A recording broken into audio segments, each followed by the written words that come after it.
Well, good evening. I will be your Arcane Keeper of Lore for tonight's session. Uh, we're going to be running through the Edge of Darkness module. I've made some tweaks to it, so anybody that's watching that has seen this before, it might not be quite the same. For our players at the table, we're going to be starting off in PICA's headquarters. You guys have all been called in by Reginald. He has an assignment for you. So you currently are sitting in the lobby. And Colton, I'm going to switch over to the 1920s theme stuff now. Simply Nourish is a high quality, truly affordable option for your pets. The lobby area here of PICA is kind of. I might switch this up to. I think that one's better. The lobby here of PICA is kind of. There's rows of books in one section. There's kind of like tables to kind of like do. It almost looks like a study hall sort of thing, like if you've been to some of those bigger libraries. Towards the back, you can kind of see some closed rooms. From your experience, you know that these closed rooms uh, could be used for interrogation or psychoanalysis type things based off of your as people kind of go out and come back in. They're acquiring knowledge from maybe cultists that they've encountered, trying to discover what else is going on. The psychoanalysis rooms are to assist any of the investigators that encountered something that they couldn't quite fully understand that drove them into some sort of mania. And there's the specialists that can kind of work through these issues these individuals have acquired. Uh, the lobby area there, there's one individual, kind of like a mousy female sitting at it.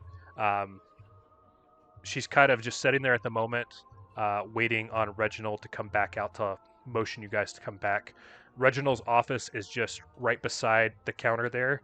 The door is currently closed, so you guys have been standing there for a couple minutes. At this point, I'll open up the floor for anybody that would like to greet your fellow investigators. At this point, you guys haven't necessarily interacted together, but you are now kind of piecing together that you've all been called in for the same sort of task. Okay, so we're all kind of just like in a waiting room with each other, just kind of sitting, twiddling our thumbs. Yes, waiting on Reginald to kind of explain what's going on. Um, Colton, you see this man, short, sleek black hair. He's wearing a really nice tailored black suit with a red tie. He leans over and he goes, "Oh, think I recognize you, Archibald Whitley, private investigator. My badge." Uh, you looked back over to me, and I take off like a short, like little top hat. You know what I mean? As I clamp shut my gold pocket watch and shove it in my pocket, I turn to you, and I'm in a gray suit that like sort of has a white shirt underneath with a black tie, with a mustache and goatee sort of combo. It's pure white though, and pure white, short, well-kept hair that has a widow's peak in the front. I seem to be an older gentleman as I look over to you and I say, "Well, I dare. Is that how you greet everybody?" He kind of like grabs the coat of his suit, and like I put a picture in the chat. That's what Archibald looks like, or at least that's who I based Archibald off of. And Okay. why? Okay. Yes. How else would you introduce yourself? And he kind of extends a hand. He's like, "Don't mind me. I know I'm a bit abrasive, but it's okay." And he reaches out to shake your hand. I'll take your hand, but like kind of shake it as if it was dirty. You feel a firm grip in your upturned palm. And he shakes it rather aggressively. Like, "Very nice to meet you." The name is Gilus Hornbyll. Ah, Gillis. What brings you here? Well, I know what brings you here, but what brings you here? Well, apparently there's some sort of hullabaloo. A lot of, woo. I'm here to help. I don't. I'm here to look into something. I don't really know all the details. I think we're all here to look into something. A lot I of deep. also put a picture in the thing. Oh, I gotta see. Yes. My guy looks like Sigmund Freud. I love knowing who I'm looking at now, and I'm not disappointed. He goes, well, what's your deeper profession? What do you do? I study the mind. I massage it. I psychoanalyze it. I guess you could say I'm a therapist. And you can kind of see like the gears turning in his head. He's taking mental notes of all of these. He goes, interesting. So you're one of that kind. Indeed. And you? Why, private investigator. Archibald Whitley, at your service. Oh, how You could got I anybody you want me to forget? watch, spy on? Do you have a ghosty ghoul that maybe you'd like to find? Oh dear. And I start kind of like looking back and forth, wondering if this is indeed what I would like to be doing with my time. As I look at my pocket watch. He goes, not much for conversation. It's fine, dear boy, it's fine. Go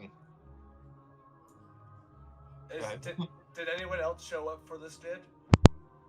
We Violet. have, Violet. Yeah, I was just trying to shoot her in, that's all. That would be you. That's me. Oh, I'm here. Name's Violet. Just looking to see what all of this is about. Sure. What do you look like? Oh, not bad. Got long flowing brown hair and piercing blue Sure. eyes. Sure. Normal height, females. Okay. What are you wearing? Clothes, hopefully. Yep, definitely clothes. It's frowned upon to go around, with no clothes. Yes, I hope your ankles are covered. I was gonna Right? say definitely This is the 1920s. 1920s, definitely clothed. Covered on ankles. Nope. My ankles are showing. Well, by the... I looked at my pocket watch and looked back over to the door. How long have you been waiting? And you see Archibald. He, knowingly that you're probably not speaking to him, he's just going to chime in anyways and interrupt you. He pulls out his own pocket watch and he says, I got one of those too. Although, mine just stopped on 11:34. It's been that way for the last, umpteen years. So, I'm not really sure on time, my friend. So, we have a therapist and a private investigator. And you, Violet, what are you? I am an author. Ah. Do you write books about fairy tales and the whatnot? I write books about paranormal items. Oh, good lord. And I shoved my pocket watch again into my pocket. And You guys get the impression that he's not much of a believer. and almost like in that moment, trying to save you from this awkward conversation, you see the door kind of open, and an older gentleman, kind of bookish, wearing a tweed suit and a bow tie, and he's got some circular glasses. He looks like Indiana Jones whenever he was actually serving as a professor. Sure. He kind of walks out, adjusts his glasses, tweaks his bow tie, and he looks over. Marcy, is my next appointment here? And she'll kind of like look over to you guys. Yes, Reginald, they've been standing out here for a while. So as you kind of see oh, dear Lord. My apologies, everyone. I'm sorry to keep you waiting. This last call took a little longer than I intended. Please, come in. Not before tapping my foot a couple of times. There's a kind of like a like a nervous cough because like he feels guilty, but also like isn't going to address it. Right. Archibald walks in and passes you. He grabs your hand like firmly and shakes it. He's like, "Very glad to finally meet you, Archibald Whitley, private investigator. My badge." And he walks in. A pleasure. As his grip on your handshake is like significantly less forceful. Like it's almost like you squeezed his hand and like he kind of just let it hang there.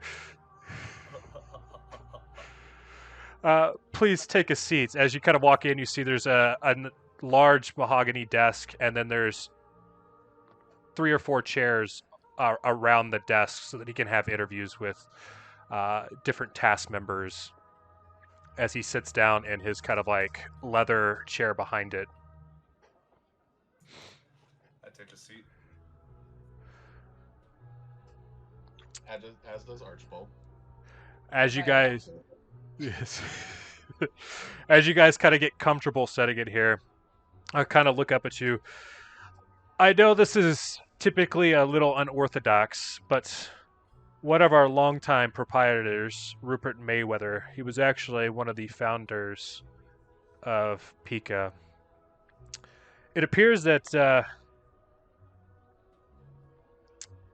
he has fallen fairly ill and has requested some of our investigators come out and talk with him in the hospital. Specifically, Mary's Teaching Hospital. I'm sure you guys are aware. It's one of the larger, more advanced hospitals in the area. It seems that he has something that has been on his mind for quite some time that he needs to kind of get off his chest. The way it seems is that whatever he's got is likely terminal. He has requested that you guys or someone from PICA come and talk to him tomorrow, which would be Thursday, at 1 o'clock. So he should be expecting you. I don't have any further details. He left it very vague. He just implied that it was very important that he talk with someone from our organization, and I felt obligated since he has been, I would say, almost a 50% benefactor to our organization since it was founded 30 years ago. At this point, you see Archibald. He had pulled out like a little notebook that he was scribbling in real quickly. He's taking notes of everything. He says, what do you know the symptoms he's displaying? You said he fell ill. I do not personally at the moment. Like I said, he left the phone call very vague. It should be very easy to get additional information once you get to the hospital tomorrow. Okay. I stand up from my seating position and look over to Violet as I put on a pair of white leather gloves. And as I put them on each hand, I say, "Well, it sounds like to me we're going to entertain the dying wishes of a man that's been feeding this company some money over the years. Sounds easy enough to me." And I kind of clasp my hands behind my back. Yes, it's as far as I can tell at the moment, it should be a very easy task. If you have any questions after your meeting with him, feel free to come back by. I know that you guys are busy and this is a side job of sorts, but I appreciate you volunteering your time with us. Of course. Of course. And,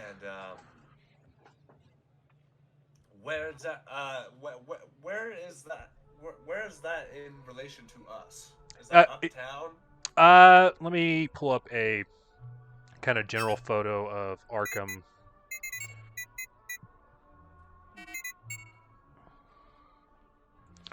Uh, it's 1920, so like most of the stuff is kind of um, within walking distance. The town Okay. isn't massive. Uh, this time period, automobiles are fairly a high end commodity. So like typically, if you're traveling somewhere, you're very unlikely to own your own automobile. So you're probably going to use a bus or a taxi to get somewhere, unless you're Gotcha. very very rich. So this is I just dropped it. There's a general kind of overview of the map. We'll kind of say um, PICA is kind of like along the waterfront, and the hospital is also along that waterfront. We'll kind of go um, east and west side is kind of where you guys would be in relation to it. Okay. Um, and that's just so you guys have the ease of access from like water shipments and those types of things, both to the hospital and to PICA. I sort of turn over to Violet, who's still sort of sitting there, as I kind of wait patiently standing there. So, someone who writes about aliens and ghosts and ghouls, I'm sure has no problem with people who are on the edge of their life. No, quite comfortable with them. I enjoy learning about them. Peculiar.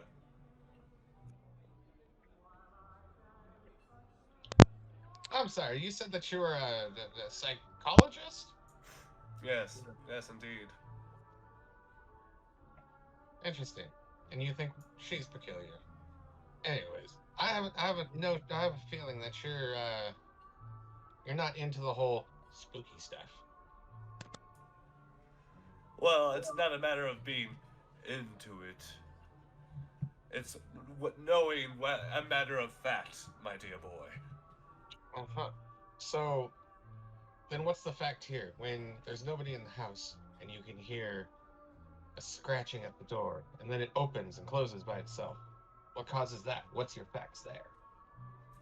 I don't know. Maybe some hobo on the side of the road. Who knows? Who knows? Let's go entertain this dying man. Last wishes and move on with our lives, hey? So, okay, but don't say anything, you know, rude. As he just turns and continues to walk. Okay, What? so you guys have the evening to do anything you would wish in town. I guess evening and the next morning. Your appointment at the hospital would be at 1 o'clock in the afternoon the following day, and the hospital is downtown, adjacent to the Miskatonic University. So it's kind of like an add-on there. Like we already talked about, the hospital is pretty modern. So if you guys would like to do anything this evening or in that morning that you would like to describe, otherwise we can kind of just skip to entering into the hospital.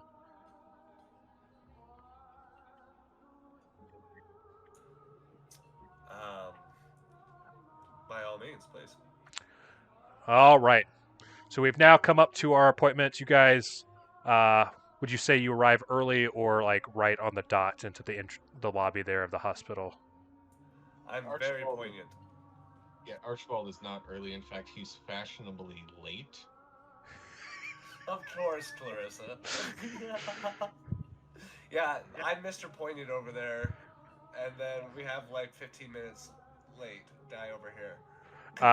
So if that's the case, Gillis, you've already met with the receptionist of the hospital. She was kind enough to already give you the room number for Rupert, and you are standing there waiting on Archibald before you head back. I'll pull out a pad of paper that I always carry on me, and at the top of this paper you see poorly written Archibald underlined, and then you just see a couple of points that I've made underneath a bullet list, if you will. As I'm waiting. Well, Violet, when do you? Yeah, I was about to say, is Violet going to be on time, or is she going to be late as well? I arrive early. Oh, Violet okay, likes to be okay, early. okay. So yeah, as you see me pull out this pad of paper, Yeah, I pull out a monocle that I have that it has a little chain attached, and I put it up in my eye as I start kind of like writing in this pad. You know, I've never been impressed with him. I've only known him for 24 hours, and I hope he's as good of a. I hope he's a better private detective than he is showing up on time. You, however, I might say, were quite earlier than me, in fact. Wow.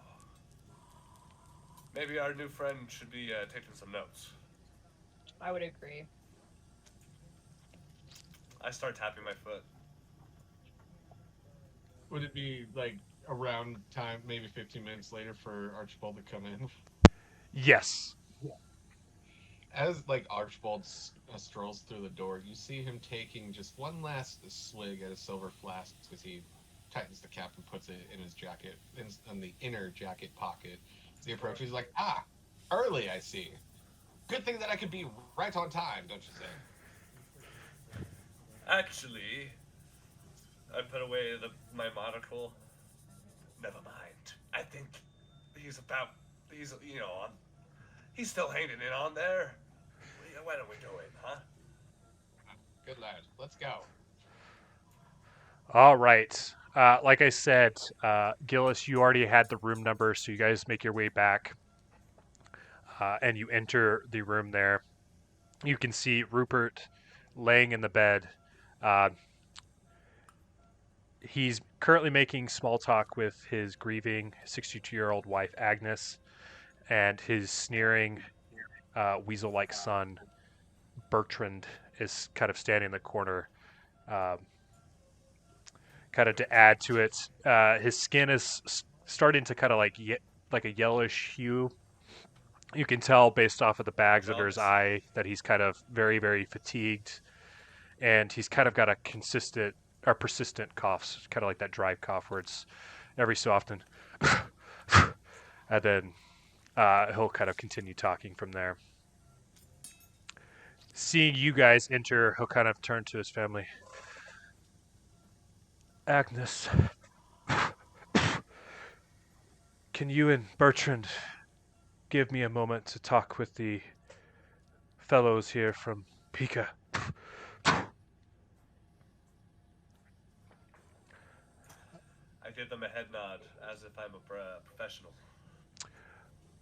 Archibald waits for him to leave before he introduces himself. Glad to be at your service. Archibald Whitley, private investigator, and knowing that he's laying in his dying bed, he goes, "My badge." Oh my god. Before that, you would have noticed Bertrand kind of gives you like a, I wouldn't say evil look, but a kind of like he doesn't respect you guys and is appalled that he would be asked to leave so that his father could have a private conversation with you guys. Looking at you, Archibald, the pleasure's mine. It's been a long time since I've made the trip down, or I guess uptown to PICA. I usually try to stop by every 6 months, but this illness has left me bedridden for some time now. Can I get you anything? You need a glass of water, chap? I'm afraid what I'm going to ask of you is significantly more invasive and daunting than a glass of water. Please take a seat. It may take a little bit to get through what I'm about to tell you.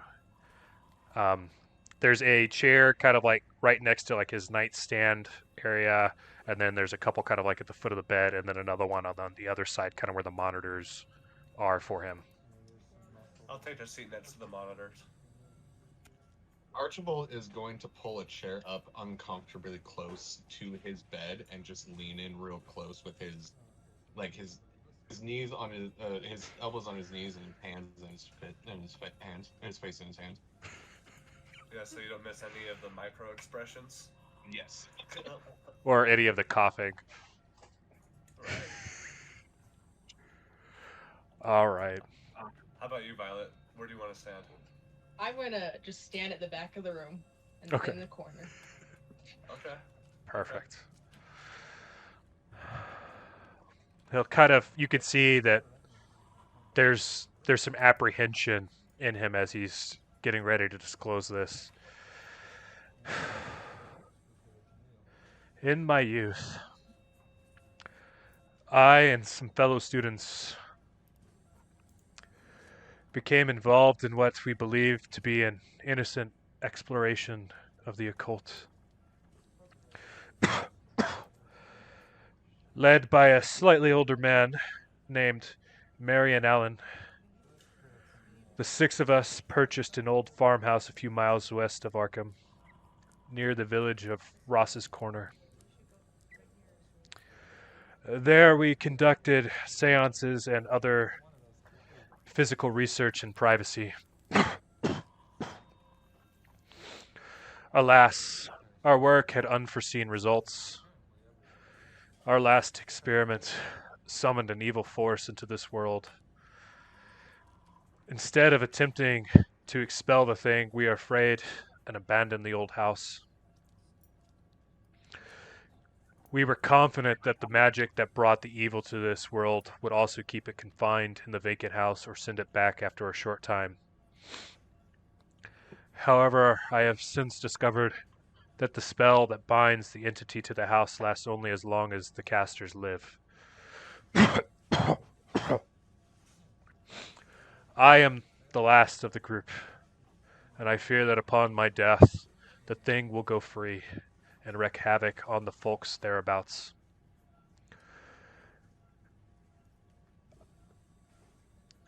I am too old, too ill, and too much of a coward to go back to that house to try and banish the entity myself. I am guilty of many things, but my deepest sin was unleashing that horror that fateful night. I am convinced the entity will escape its confinement on my death. Take the box, and he'll gesture to the nightstand next to him. It's an innocuous metal box on the nightstand beside his bed. All the aid I can offer you lies within. You must find the courage to send that thing back to where it came from. You must see that it is done. Do this for me, please. At that, while he makes that like final like big cough, Archibald leans over to Gillis and whispers, "I believe him." As you guys, Oh, I reach next to his bedside table to grab the innocuous box, and as I'm grabbing it, I say, "Now, sir, is this entity related to a childhood trauma?" unfortunately, at the same time you're reaching for the box, and you kind of like see clouts of like blood fly out onto shit. Archibald as Oh, like shit. he kind of like spasms and falls into a coma in the bed. Everybody make me a sanity roll. Oh shit. Okay. So remember, on these, you need to roll your sanity number or lower, otherwise it's a fail. Oh shit. Come on. That would be a 40 for me, and my sanity is a 50. Perfect. So no sanity loss. Hold on. I'm pulling up a dice roller. The beeping of this monitor was like perfect timing. Right? Sanity. Actually, no, I rolled a straight 40, and mine's my sanity is a 40. Violet's is a 50, and she rolled a 62? Okay. No, 26. So you just have to roll lower than your number? Equal to or lower. So if you're equal, you pass, or lower, you pass. If you are higher, Oh, shit. it's a fail. So anybody that passed, Oh no, you're good. I rolled 59 and I had 60. Okay, cool. So it sounds like everybody passed then? Yeah. Yeah. Perfect. No sanity loss. Immediately after this, the doctors start flowing into the room. There's nurses, medical attendants everywhere, and politely, the nurses and the doctors kind of force you out of the room. Of course, I oblige. Kind of like wiping off a bit of blood speckle from my cheek that had got on me. I looked over to Violet. Well, I should have stayed in the corner like you. I was safe in the corner. As like Archibald pulls out a hanky and like wipes the blood off of like his face and his hands. And he goes, I believe his story. Why else would you just kill over dead like that? What's your fact there, facts man? You saw the color of his skin was the color of the sun in the sky. He was gonna die any minute. But why was his skin that color? That, my dear fellow, leads me to be something paranormal. If you would like, you could roll a medicine check. Yes, I will.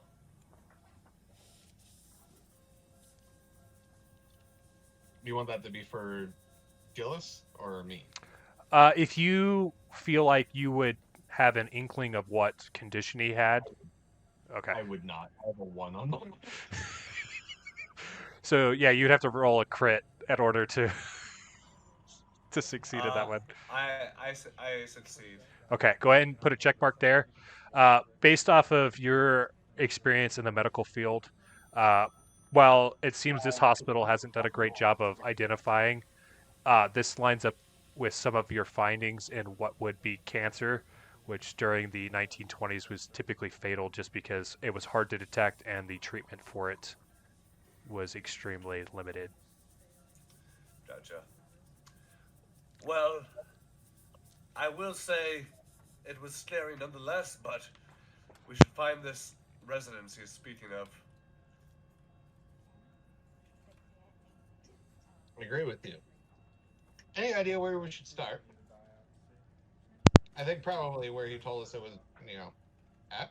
It was by Ross Circle. What was it? Ross's Corner. Corners. Ross's Corner. I guess that's a good place to start. Are you guys interested in the box that he has given you? Oh, yeah. yes. Yeah, Yeah, I meant to open. Now that we're in the hallway, yeah, I'll. Do you want to do it in the hallway, or would you guys like to go somewhere more private, maybe a cafe or back to PICA, or literally anywhere, I guess, in the city, or would you like to do it here in the hospital? I pull out. a phone booth outside. I think we should go take it down in there and find out what's in this box. I was going to suggest the cafeteria. I am due for my lemon pudding. No, that I could go for a cup of coffee. Sure. Let's go down there. I take it black, like my men. Okay. How disgusting. Yes. All right. You guys grabbing any sort of lunch while you're down in the cafeteria before you sit down there? My lemon pudding, good sir. Perfect. Yeah, while we're sitting down there, does the box feel heavy? How much does it weigh? I would say it's fairly light. We'll kind of go over what's in it here in just a sec. I would say probably no more than 5 pounds. Well, as I struggle to open my pudding, I'll slide it over to Violet. I say that again. Sorry. While I open my pudding cup, I slide you the metal box that he gave us. Violet looks at it, and she looks at you guys. What's gonna inside? I'm gonna open it. All right. As you open up the box here, you're going to find a fairly recent letter, which I'm going to drop in. We'll read it here in a sec. So this is handout number 1. In addition to the handwritten letter, you have a yellowed envelope containing the deed to a house and the key to its lock. And then in addition, you have a small sarcophagus-shaped gold box of ancient design and a slim journal bound in leather. Okay. We'll kind of go in order of what you guys want to go through first, and we'll kind of target each one individually. As Violet pulls out the letter, I'll start reading it aloud. Dear friends, in the years after the nightmarish events of that night in my youth, I have seen many strange things. Only now do I begin to grasp the truth of reality and the scope of what is happening in the world. I've tried in my small way to combat the horrors and make amends for my part in bringing one to our plane of existence. What have I left to offer? What riches and wealth I have, I will put to good use in dealing with these abominations. It is the very least this old coward can do. I could never make myself go back to that little farmhouse and put those events to rights. I too gravely feared that which my friends and I loosed upon this countryside. Nothing of consequence has taken place, but with my death, I fear the bonds will be broken and that horror freed to come and go as it pleases. I start to sort of get a little choppy in my breath because, this is all just like poppycock. Lives not yet taken already weigh heavy on my conscience. The method of delivering the thing out of this world is still in that accursed house. The translations made by Marion from the book De Vermeer, oh my gosh, Vermeer's Mysterious? I was never strong enough to take on the task, but I have hope that you are. In ridding the world of this, perhaps you will save my soul from hell, for I fear that my deeds that have not been enough to release me from these heavy burdens.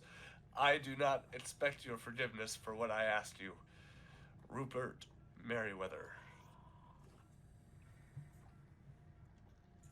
Interesting. Not damning whatsoever, though. And I put the letter back into its little paper.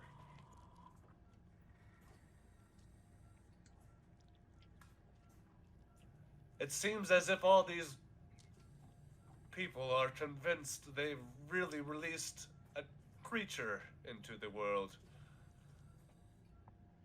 Convinced? Why? That's not enough convincing for you. If they believe it, then it must be true. This is a piece of paper, man. This is not Dracula. I tried to have something waiting to come back with, but I couldn't. I look over. He stares at you and just blinks. I look over to Violet, and as I kind of point with the paper in my hand, what else is in there? There's a journal. We should read it. Yes, please. All right, so the journal is bound in leather and held together by cords. The journal is obviously handmade. Its entries date from June 1876 to May 1881. While the ink has faded with age, you can still read it. This is going to take about 4 hours to read all the way through. So it's going to take a bit of time. So whoever would like to read it, kind of plan on the next 4 hours, either here at the cafeteria or at another location, is what you're going to need to dedicate to get through all of it. Well, Violet, you are an author.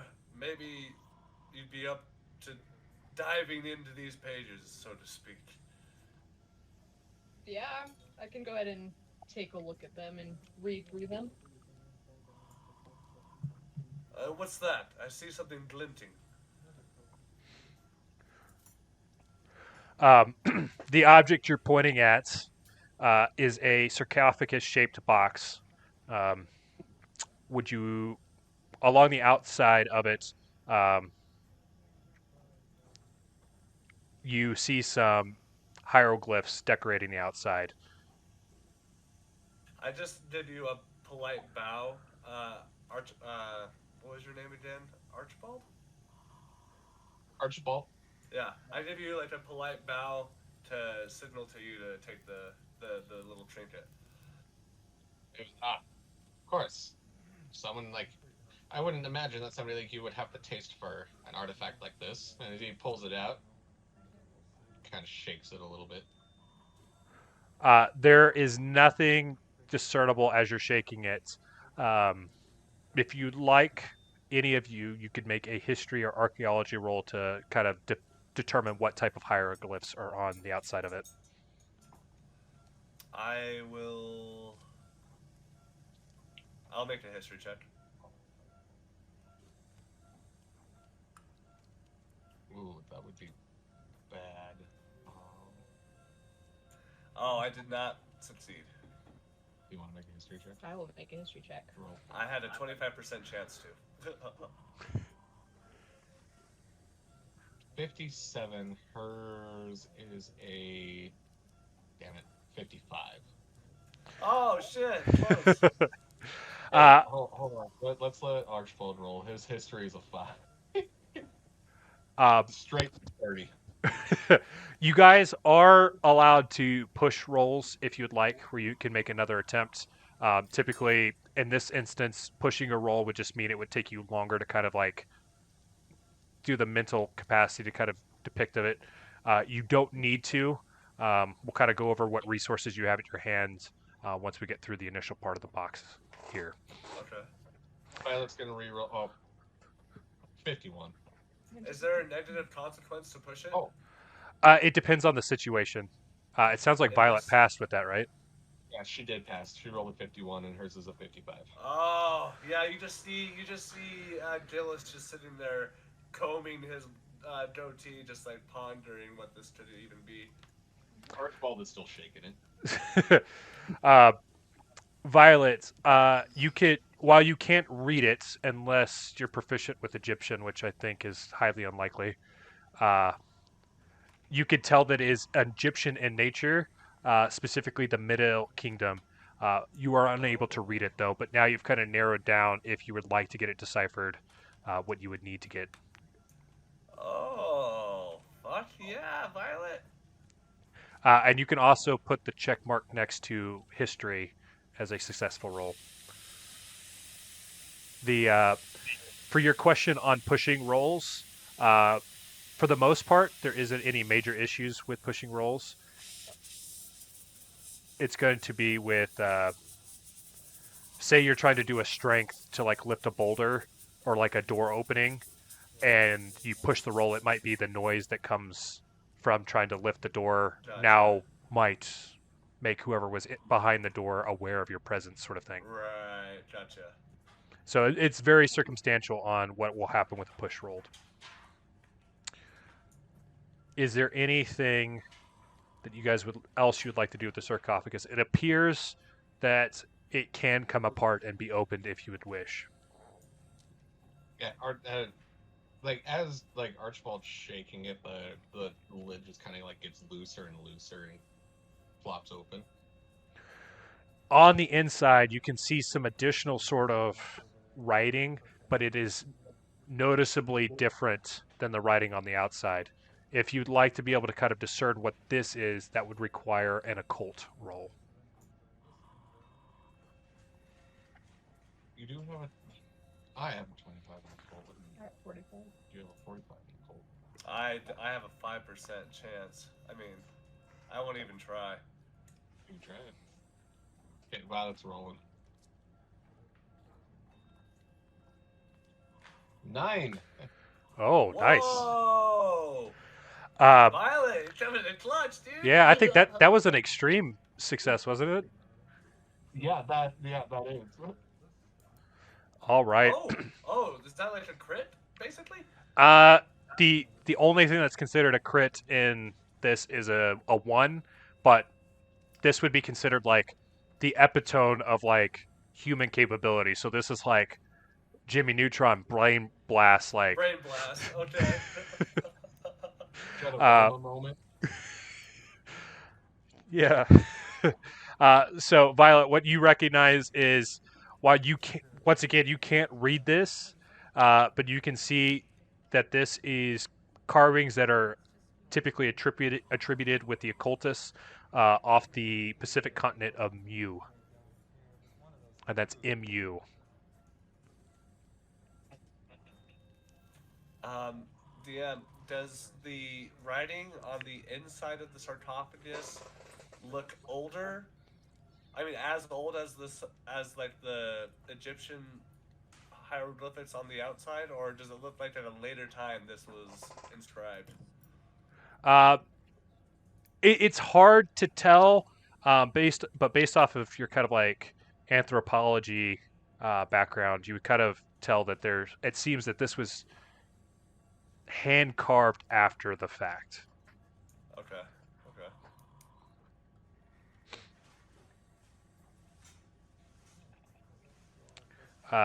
The only other article in here is pretty straightforward.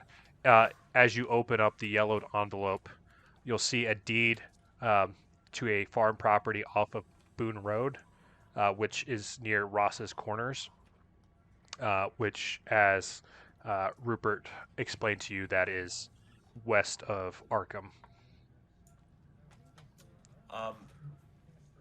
So after we've spent some time looking at this stuff, I'll have finished my pudding. And I say, well,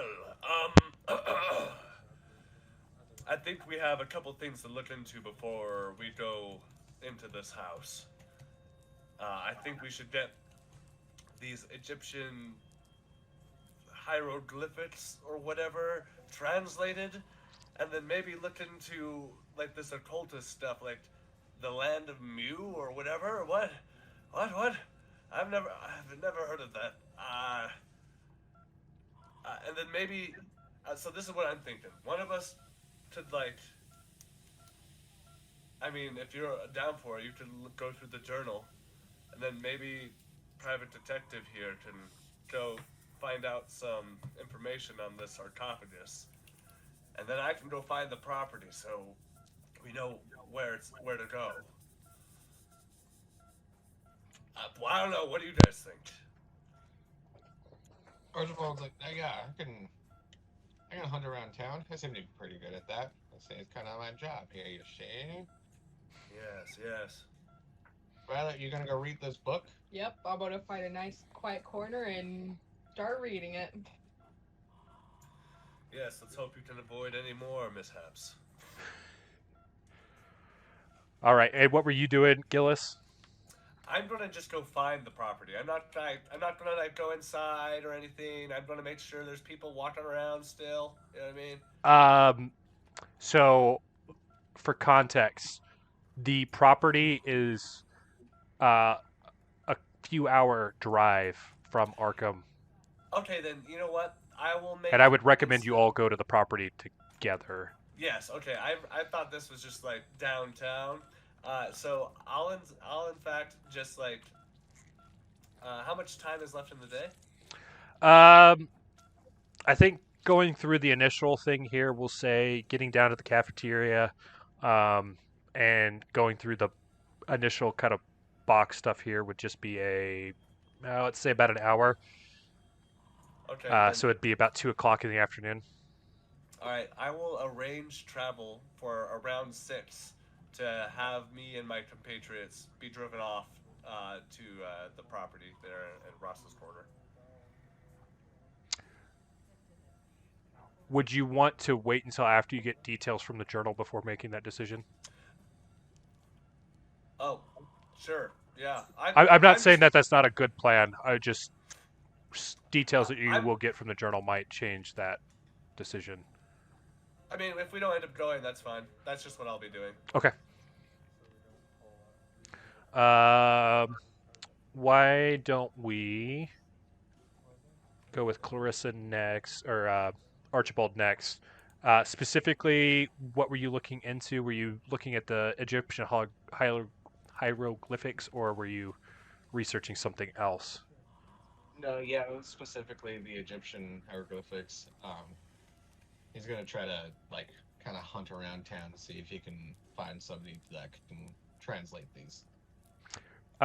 Based off your background, the two most likely places to kind of like get this done would either be back at PICA, kind of talking with Reginald to have him look at it, or going to the Miskatonic library that's right next to the hospital there.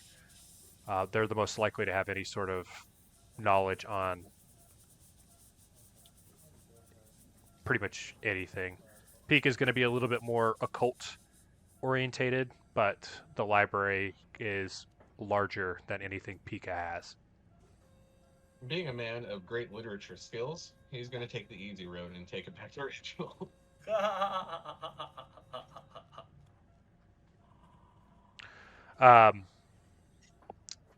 As you walk back into PICA,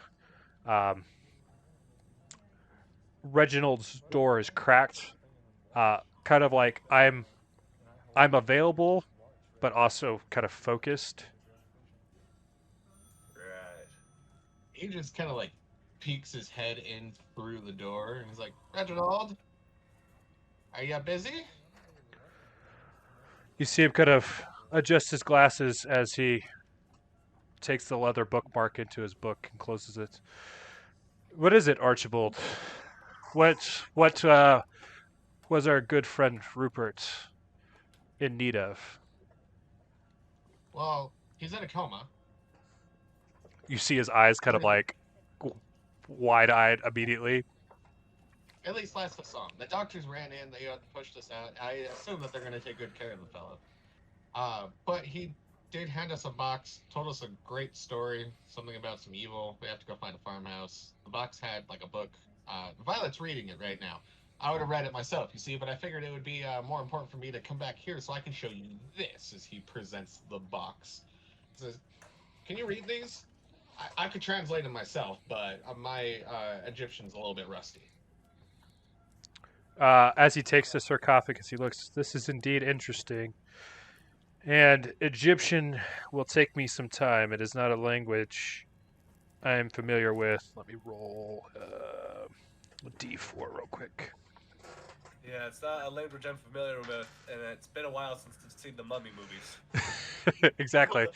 Let me see if Brendan Fraser's in the back real quick. Yeah. He kind of looks at you.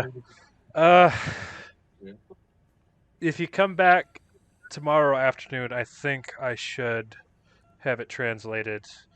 As he kind of cracks up the top. Yeah, probably about a day for the outer. Do you... it's on the tip of my tongue. Did you guys get any inclination of what the inside of the sarcophagus is here? Is that... I think it's an occult one, but I'm not as familiar with. Oh, come on. Do you remember?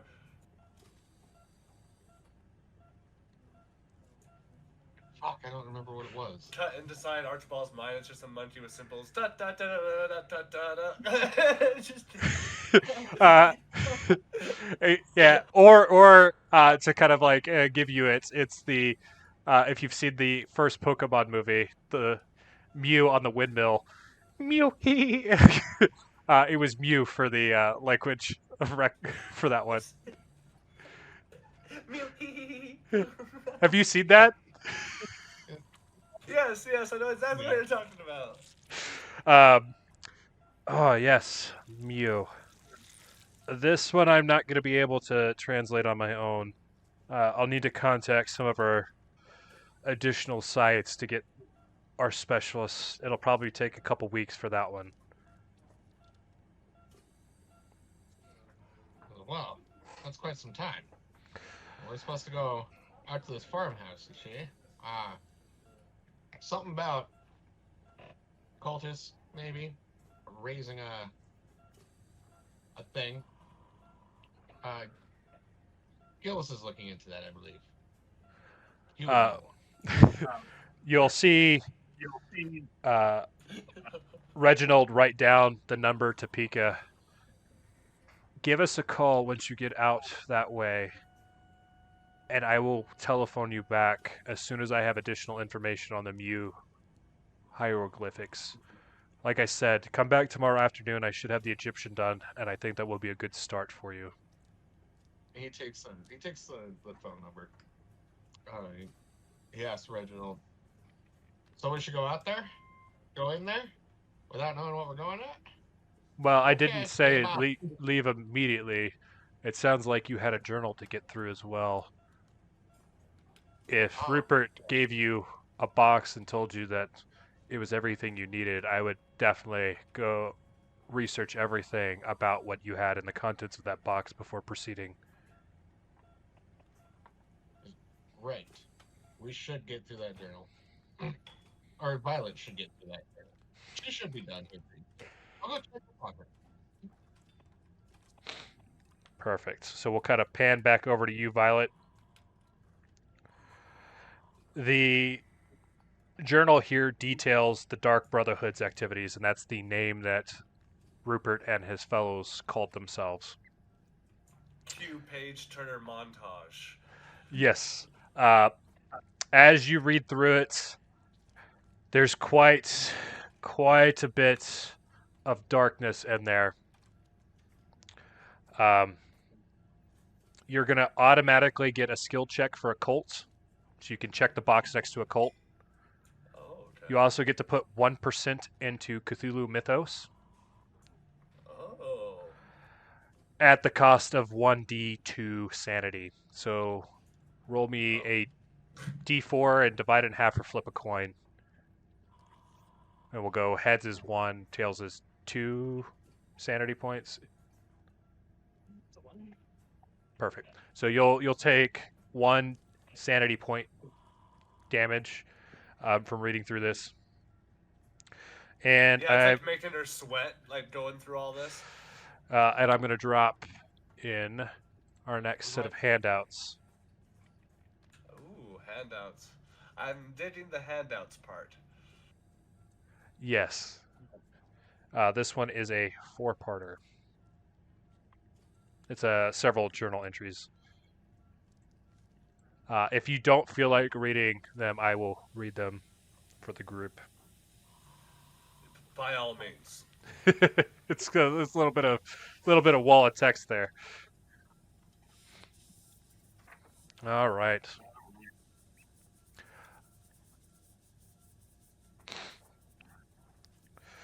February 27th, 1877. Marion Allen has acquired an artifact, purportedly Egyptian. It appears to be a small sarcophagus of gold. Inside is a large piece of amber, which entraps a specimen of some unknown species of arthropod.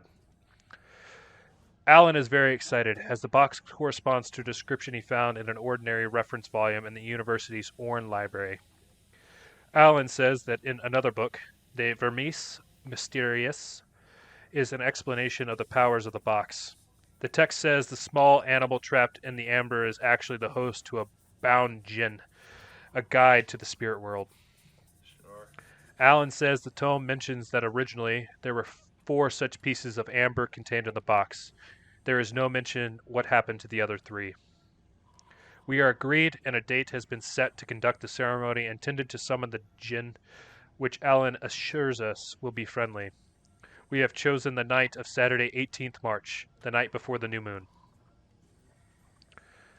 March 19th, 1877. We began the ceremony as Allen instructed. According to that described in De Vermis Mysterious, a fire set in the fireplace and a pentagram chalked on the floor, marked with appropriate symbols and illuminated by 2 dark tapers placed near the center, flanking the pieces of amber with its entrapped spirit.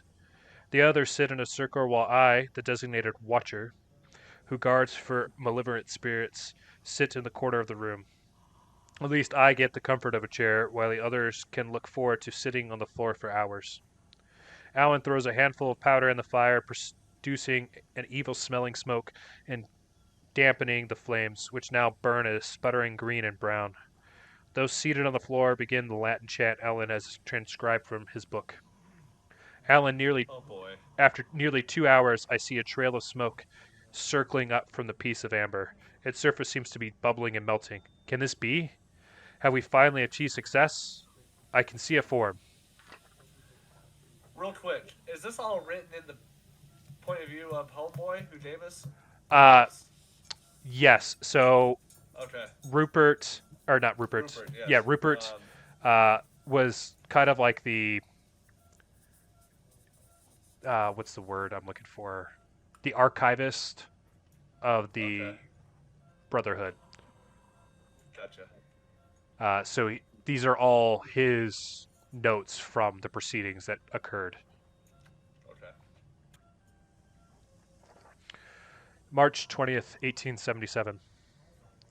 We have finished with our plans and have sworn a pact never to speak of what happened last night. We have satisfactorily explained the death of poor Robert, and in some manner the madness of Harold. The sheriff accepts the explanation of the carriage accident. We explained it well. Oh boy. Robert's neck was broken in the fall, we told him. Harold struck his head on a rock when the horse's leg broke and the carriage rolled. Would it be that it was only that? For the rest of us, we will be forever changed by what we experienced last night. I will write down the true events so they are not lost completely. Oh my god. The thing formed in the center of the pentagram, shapeless and nearly invisible. Its terrible voice should have given us a clue, but we were so foolish. It spoke then. Then Alan cast that damned powder on the gin, the dust of Ibn Ghazi, he calls it, and that's when we could all see it clearly. Words cannot adequately describe the faceless thing with 1,000 maws. It roiled and bubbled, never fully revealing itself at any one time. So terrifying was its aspect that I was frozen in place, my pen falling from my nervousness fingers. Cecil and Alan seemed as lifeless as myself, while a short, sharp cry issued from Crawford's mouth.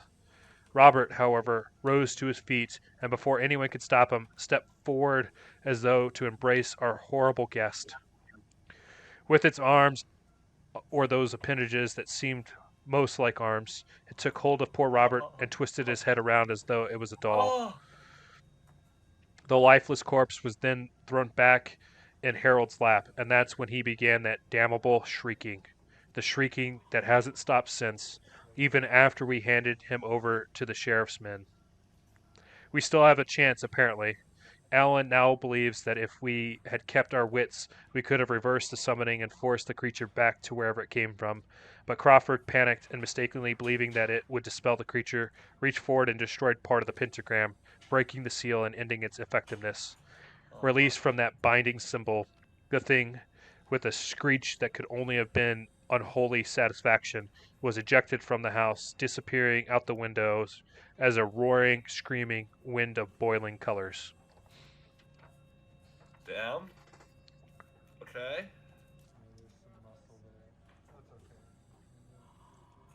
Oh boy. March 24th, 1877. Alan intends to leave Arkham and travel to find a solution to this crisis. He said that he intends to seek out occult scholars in New Orleans. I pray he is successful, but my hopes are not high at this point. He insisted that I be custodian of the gold sarcophagus and not show it to anyone. What's even more odd is that he instructed me to not visit or even live in Boston. I can only guess as to why, as he will not tell me his reasoning apart from his insistence that it is for my own safety. Marion still thinks that the thing could yet be destroyed or at least dispelled, but none of us who remain have the stomach for such an undertaking. I hope he can find a way to safely banish it without another of us falling to its malevolent grip. March 26, 1877. We now believe that the spell was cast to summon it, inextricably bound the thing to the house. Alan went back this morning to retrieve some of our belongings, and store our ritual accoutrements. He says that he heard it bumping around in the attic over his head, causing him all the while, or cursing him all the while. He said that it also told him that it only has to wait us out. When we who were present are all dead, it will roam the earth freely, slaughtering and feasting. Thankfully, the warding signs carved by Alan during better times, times that seem so long ago now, apparently are effective and bar the thing entry except into the attic of the farmhouse. I might be able to sleep a few hours tonight knowing it is bound to the attic and cannot harm anyone else. I am hopeful for the first time since we stupidly released it from the amber.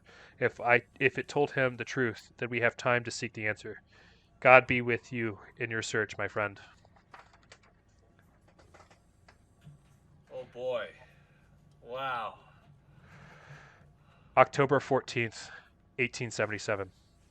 I just discovered that Marion Allen is dead, and has been dead for some months now. He was murdered in New Orleans this past August. I suspect that he spoke to the wrong sort of people about the things he has seen, and they killed him. The newspaper mentions the sarcophagus, so they may have been after the gold. That is 3 of us gone now. I must do something. I've already begun ancient history classes at university, so I believe I will try to research the problem at the farmhouse in that manner. Perhaps I will uncover an ancient secret of how to rid our world of that beast in my own way. There's a clipping from the New Orleans paper, August 14th, 1887. Brutal murder at docks, New Orleans.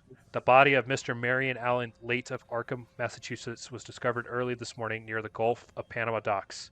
A victim of foul play, the man was identified by local witnesses who said that Mr. Allen had been seen in the locale the evening before.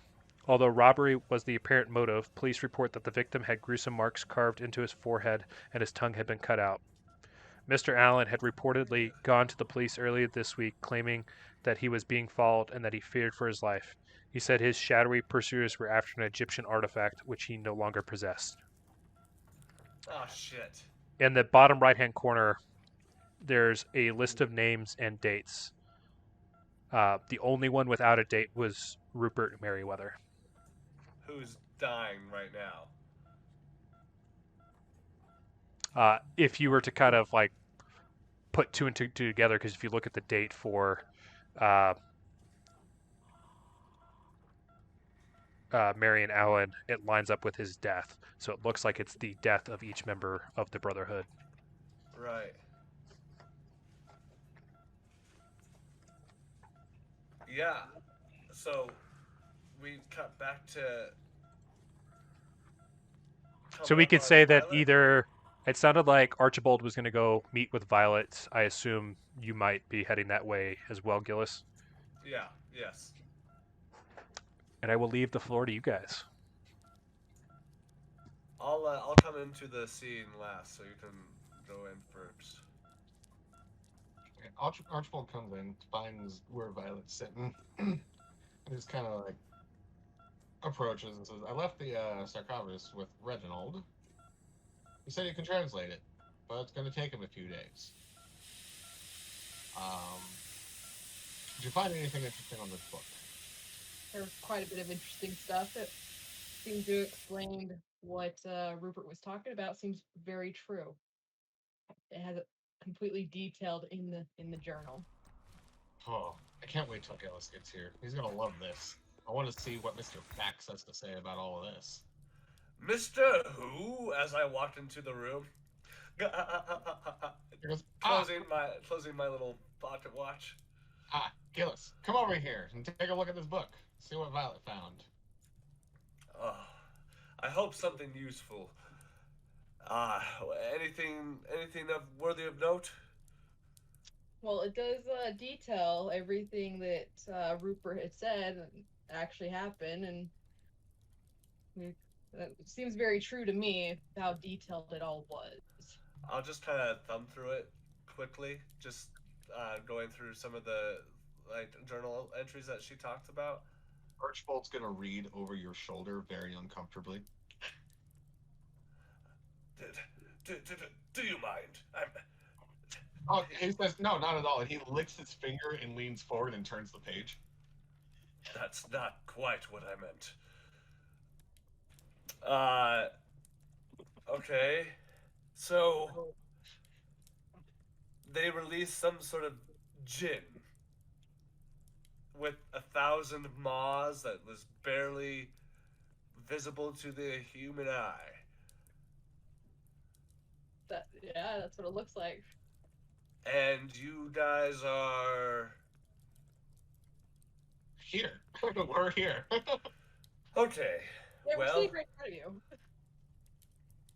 you. you can see that, like, through his disbelief, there is a hint of caution that maybe he's trying to, like, distance himself from the notion that some sort of creature could, like, exist. Um, so, what of you, Archibald? What about the gold sarcophagus? It looks like this gentleman was killed over it. Indeed, it does. So, I did the smart thing. And as I strolled right past the library, took it straight to Reginald. He did say that you could translate this, but it's going to take him a little bit. He did Sure. stress that everything that the box was given to us, that it would contain everything that we need, and to really like look into it and listen to what he had to say. Right. There must be some truth behind this, Gillis. So, maybe.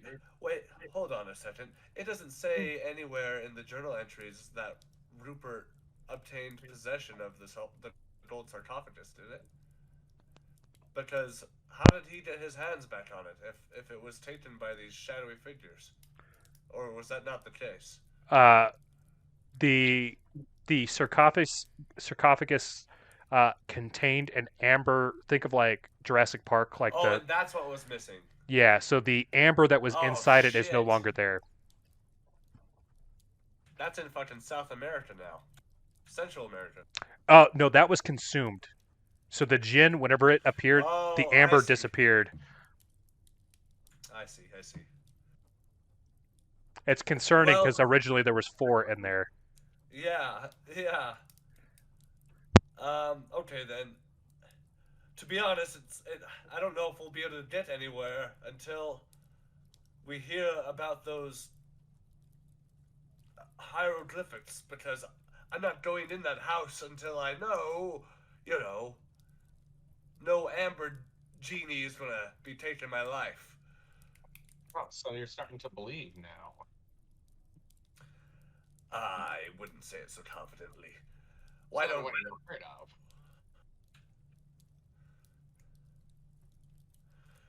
This is all just a bunch of poppycock, and you should. It's quite concerning that you are so willing to play into all of this. At least Violet is composing herself. Archibald kind of like gestures for you to like come sit next to him. He says, "I want to tell you something." Oh God. Okay, I come and sit down next to you. He reaches back into his coat pocket and he pulls out the silver flask. He opens it, takes a quick swig, hands it over to you. Wet your whistle? I grab it from you. He reaches into the. Yeah, it's gin, but it's not like it's like bathtub gin. How appropriate. He probably made it himself. Which would be in line because this is during Prohibition. Yeah. Right. He puts the flask back and he reaches back into his jacket pocket again. And he pulls out a gold pocket watch and he disconnects it. And he holds it up to you, kind of swaying back and forth. He's like, "You know what this is?" Are you trying to hypnotize me? No. And he kind of hands it to you. He's like, "Go ahead and open it." I open up the pocket watch. As you open it, you notice that like it's not ticking at all. It's not moving. It seems to be frozen on 11:34. My dear boy, I believe you have a broken pocket watch. As I close it. Yeah, that was my grandfather's. See, when I was a boy, my grandparents are the ones that raised me. I was convinced that their house was haunted, like haunted, haunted. Granted, good old grandpa would just brush it off as it's an old house, creaks, groans, pipes, stuff like that. But I was convinced. So one night, hid out in the cellar. I was convinced that I was going to get some kind of evidence of the ghost. Some time had passed. It was way past my bedtime, and Grandpa came looking for me. He came downstairs, and he shouted, "Get your ass up into bed, boy." And at that time, this gray, ghostly figure appeared, and it rushed my grandfather. He dropped dead of a heart attack. His pocket watch stopped exactly at the same time his heart did. And no matter how much I wind it, it never ticks. So if you're gonna ask me if I'm gonna play into this and buy all of it, yes. Yes I am. Well, I can certainly let bygones be bygones.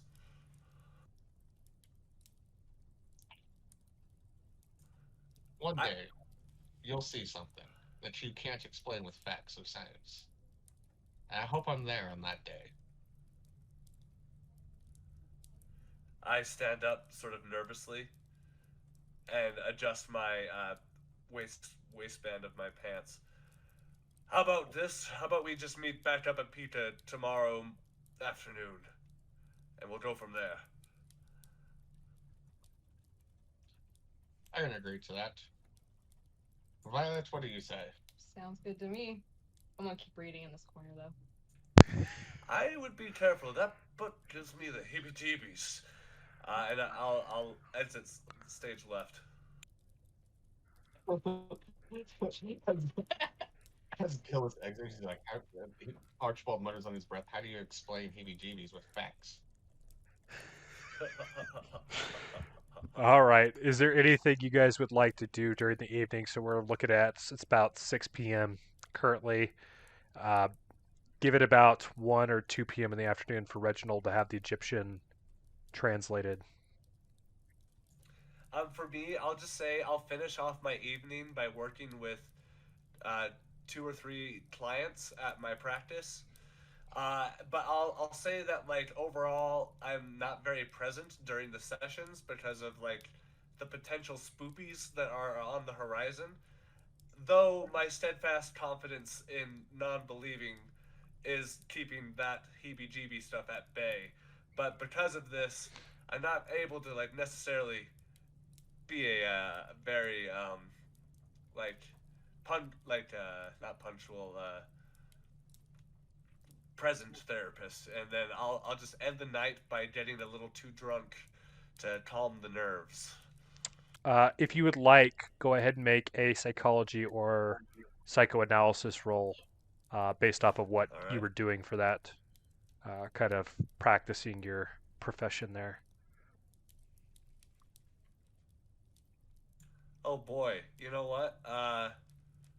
So those are two of those of my highest stats, and I still failed. I rolled a 96. I mean, I Yeah, so guess I'm any like, other time that would be fantastic. yeah, yeah, like so, like I'm definitely distracted. I wasn't able to like barely do shit. In fact, maybe like for my last client, I was already well into the whiskey, or whatever. Nah, you're fine. You're not gonna kill yourself. What about you two? How do you finish off the evening? Well, while Gillis is off, like, doing his thing, Archibald has been tailing Gillis the entire time, watching him from afar, taking notes. Oh, for fuck's sake. Okay. Okay. Sure. Violet's gonna just go to her house and just sleep. Uh, After finish Archibald, give reading. me a stealth roll. Oh my god, what That's is fine. this? That's fine. Oh, that is yours. What is this? Oh shit. Come on. Not high stealth for a PI, huh? 20. Perfect. And my stealth is a 20. So I don't know if it Oh, nice. Yeah, so that's a success. So you can go ahead and mark it. Uh, you do manage, whether it be because of Gillis's like thoughts or elsewhere. It's almost like that where you're like looking through his glass and you can see exactly what he's doing in his office, Oh but my he's god. completely oblivious of what's that you're there. refer back to the picture I posted of Archibald. He's just looking through your window like that. Yeah, you see me pour another glass of of drink and go over to my chalkboard and try to as best as I can draw the sarcophagus in the middle of it all and just look at it. Yeah, I don't know. He'll make note of this in his notepad as he flips it over and he starts writing. He's like, draws sarcophagus. Oh my god. Drinks way too much. Oh my god. Yeah, and then I'll just sit down into my large chair and just look little ghostly. I don't know. And then Violet, you said you were just gonna head to bed after perusing through the journal some more. Yep. Okay. As we start off our next day, so this would be Friday. Is there anything you guys would like to do during the morning, sort of early afternoon, before meeting back up with Reginald? I'll have a little bit of the hair of the dog to cure my morning headache. Maybe get a small espresso. And I will, because of my condition, be 5 minutes late.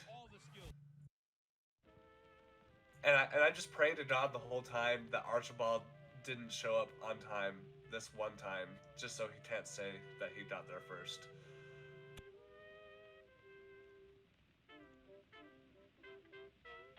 Oh, wait, hold on. Sorry, I was adjusting the volume on Don's stream so we could hear the music. What was that? I say that I cure my morning hangover with a little bit of a hair of the dog and a little bit of espresso, and I show 5 minutes up late. Oh my god, I said that weird. I show up 5 minutes late, and I pray to God that you didn't show up on time for this one instance, so you wouldn't be able to say that you showed up first. Yeah, Archibald is you're 5 minutes late, but he trails in right behind you. He's about 6 minutes late. Yeah, okay.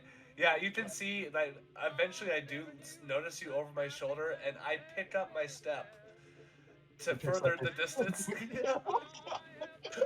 You start picking up your step? He picks up his step with you.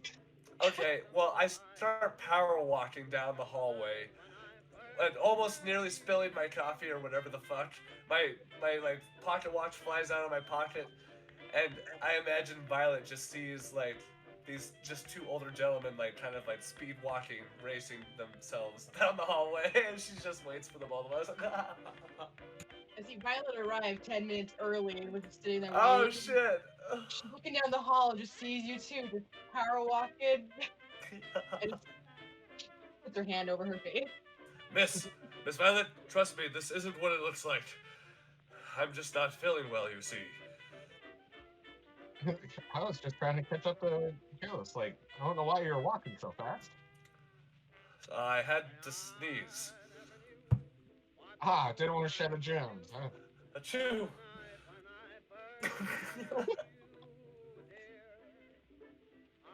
Hopefully, he pulls out his notebook, he kind of flips it over, he looks down at it, he goes, hopefully you had he raises an eyebrow, looks at you, a good night. I did. Thank you very much. Thank you for asking. And he kind of flips it back and goes, So did I. Curl up my eyebrow. About this time, you kind of see Reginald. He's kind of got an armful of books. As he kind of oh, perfect. He kind of spills them out on the table next to where you guys are sitting. Adjusts his glasses. I just got done translating. I was going to put these back on the shelf, but I guess we can go ahead and discuss what I found first. And we got Yes, another handout with the translation of what he's got here. So on the outskirts of this sarcophagus, what he was able to translate is Seeker of Wisdom, Servant or Son of Yugar or Yoag, Sethaeth, Deliverer of the People, or maybe slaves of the water, Bearer of the Spirits of Narloth Hotep, Child of Thoth, Seeker of Wisdom. I don't know if this helps you based off of the other research you've acquired. To me, this seems incredibly vague. My instincts say that whatever was probably in the sarcophagus has little to do with the hieroglyphics on the outside. Yes, I'm no expert, but based off of the information we have, this has nothing to do with what Violet has been reading, right? None of this rings a bell, right, Violet? No, doesn't match anything that was in the journal. Yeah, the journal spoke a lot of gin. I like gin. He pulled out his flask and fixed it. Oh, dear Lord. Jin. These are not, if the lore is accurate, and what little lore we have is hit or miss, these creatures tend to be fickle, often promising you something in return for a service, and then twisting it or going back on what they promised after they get what they want. I would never, if you ever encounter a djinn, I would be very skeptical of anything they're promising you.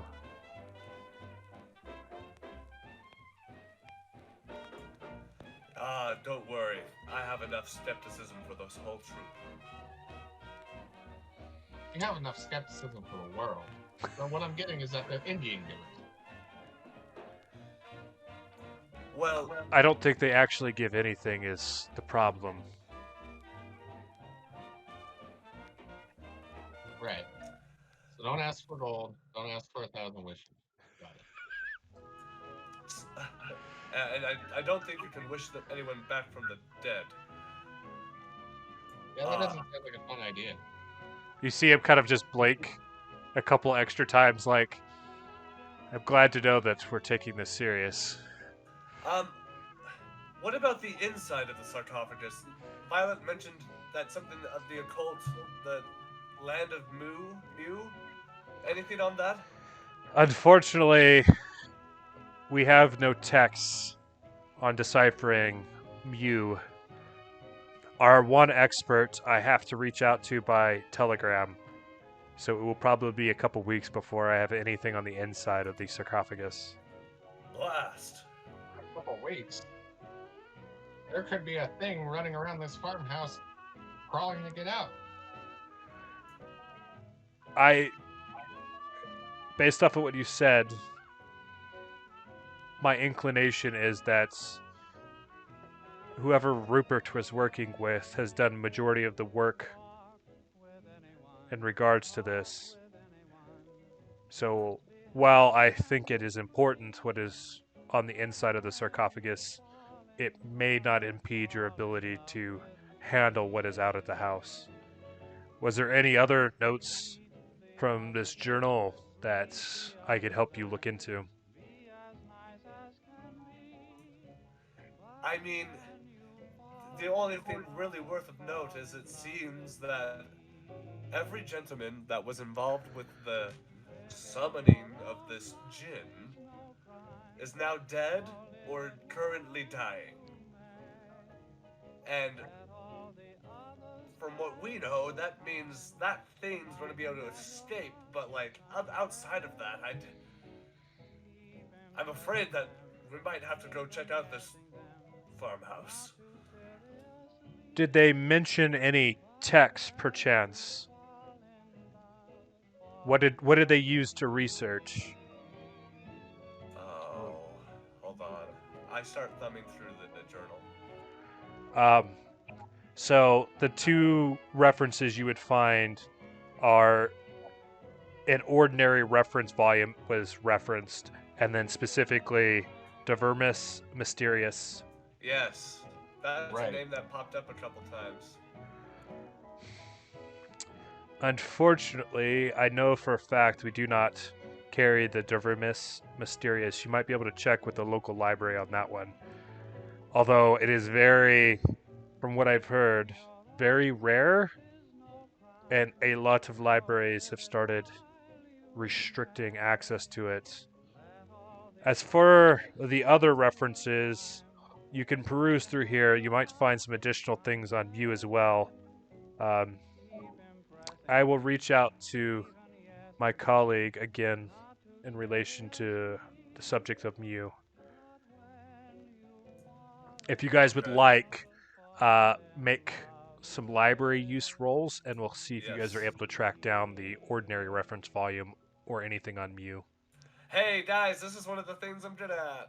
Oh, Violet, she's got a 70. I only got a 50 on it. I pass. Okay. She also passed with a 31.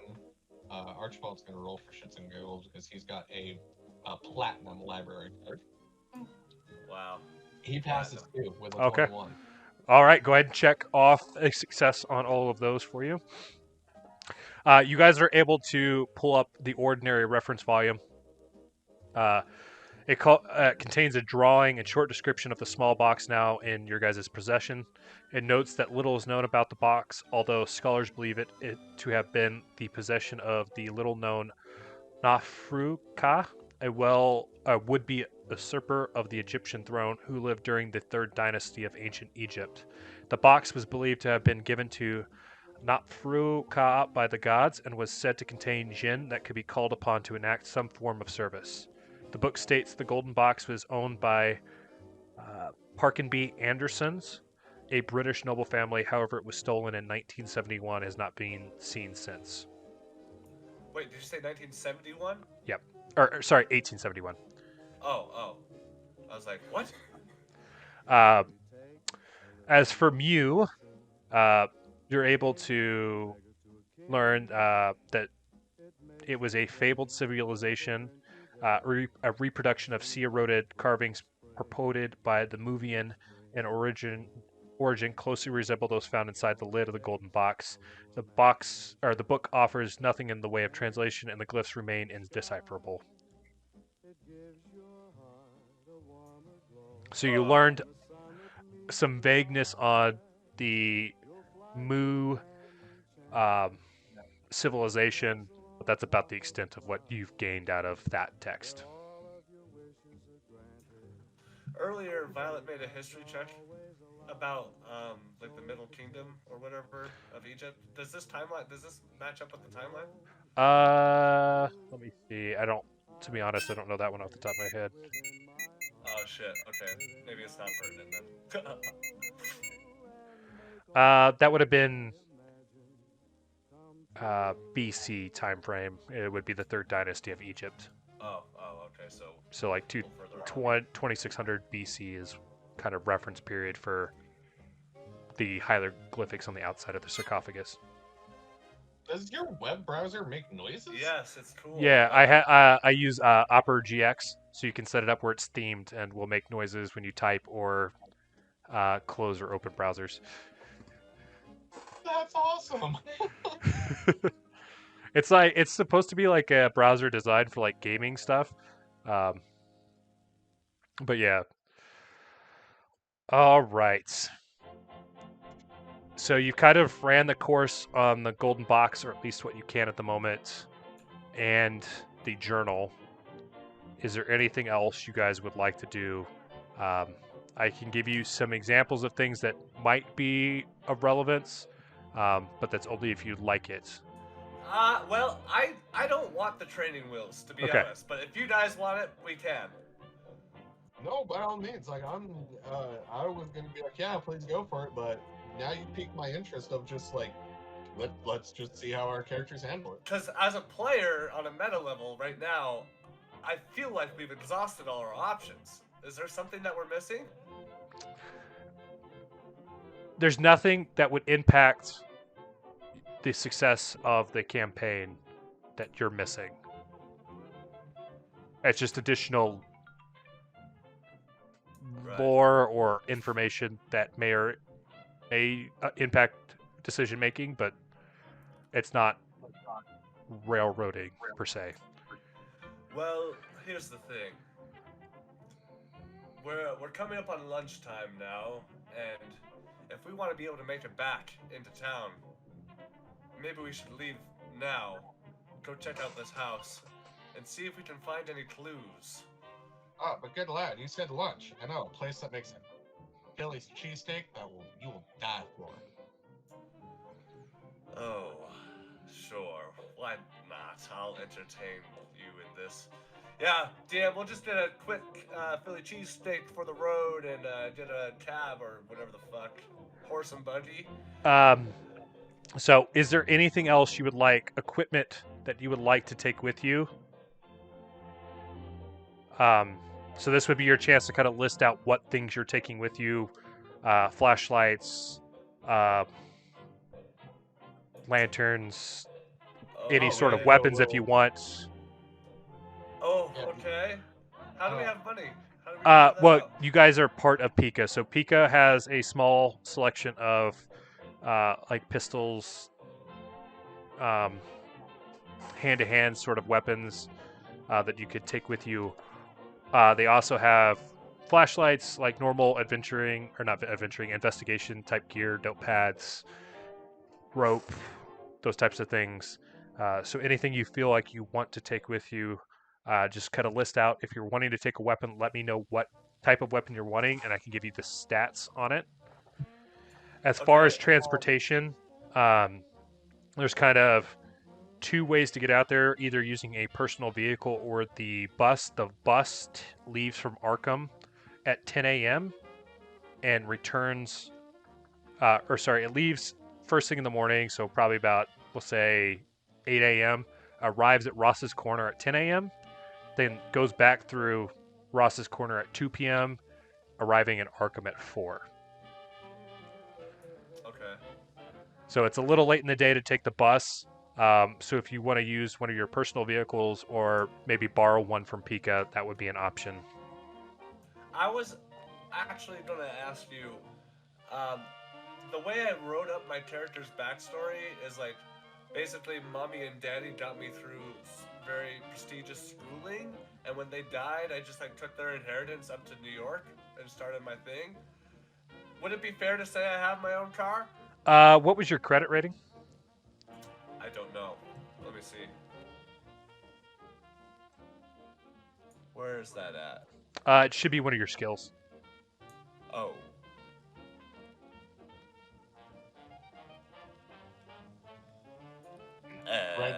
Right underneath climb. Oh.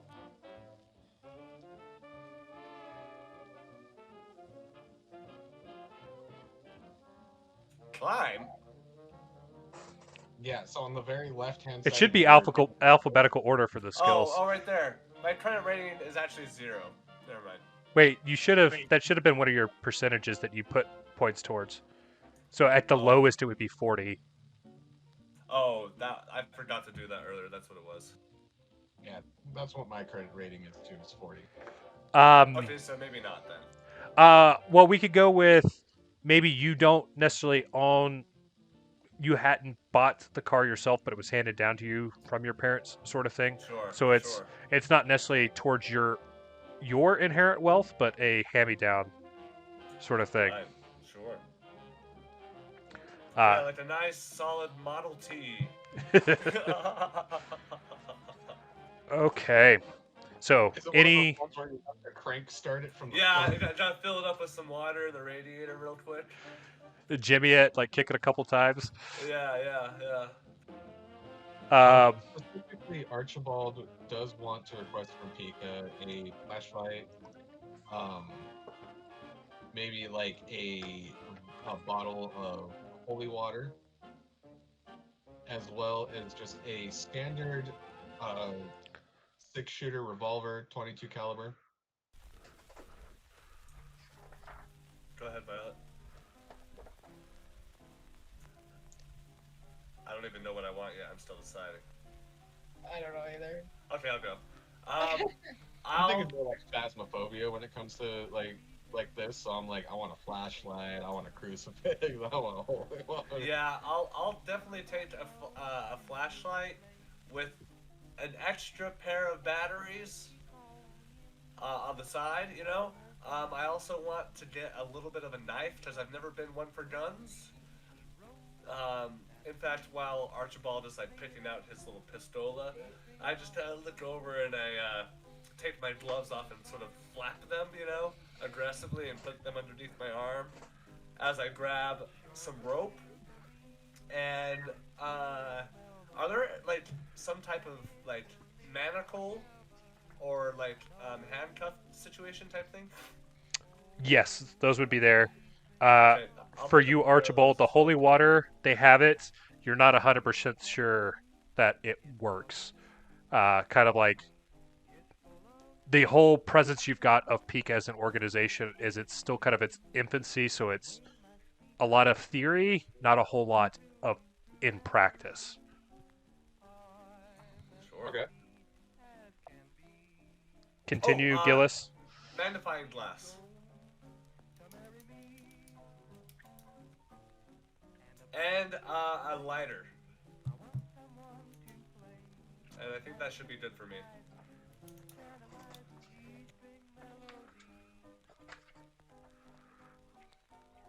All right, Violet. Insomnia is making me remember to take batteries. Well, what was it? I'll also get a flashlight. Perfect.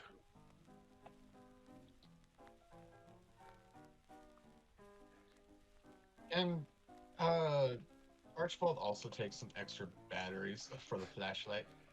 Do you ever play the Slenderman game? Yes.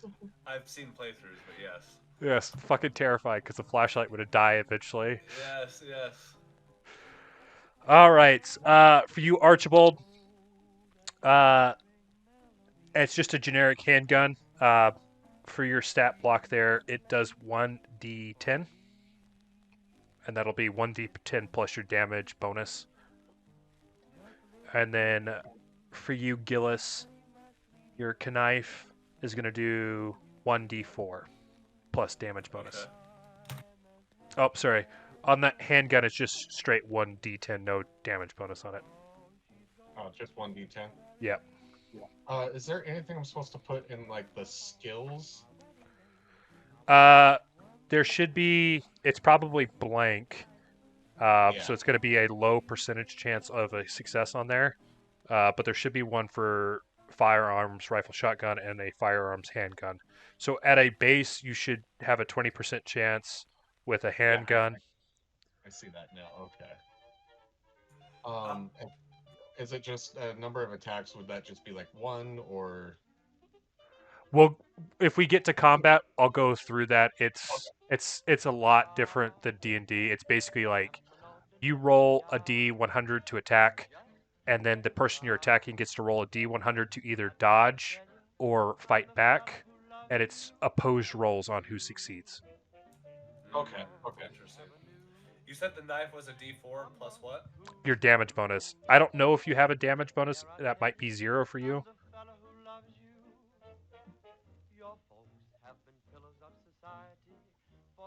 I'm sorry. What was that? That it was just a me thing. Don't worry about it. Did you want anything else, Violet? No, I'm good. Perfect. All right, so it's going to take about 2-hour drive out there. Before we get to Ross's Corner, we're going to take a brief intermission. I'm going to go check on my kiddo real quick, and then we'll get going from there, if that works for everybody. So 5-10 minute break. Okay. It's no break time. All right. Violet, Archibald, you guys ready? Oh yeah. Ready as can be. I've got my gun. I've got my holy water. I've got my flashlight plus my batteries. Oh, man. Have you seen, it's the Keanu Reeves Constantine? I Yeah. haven't.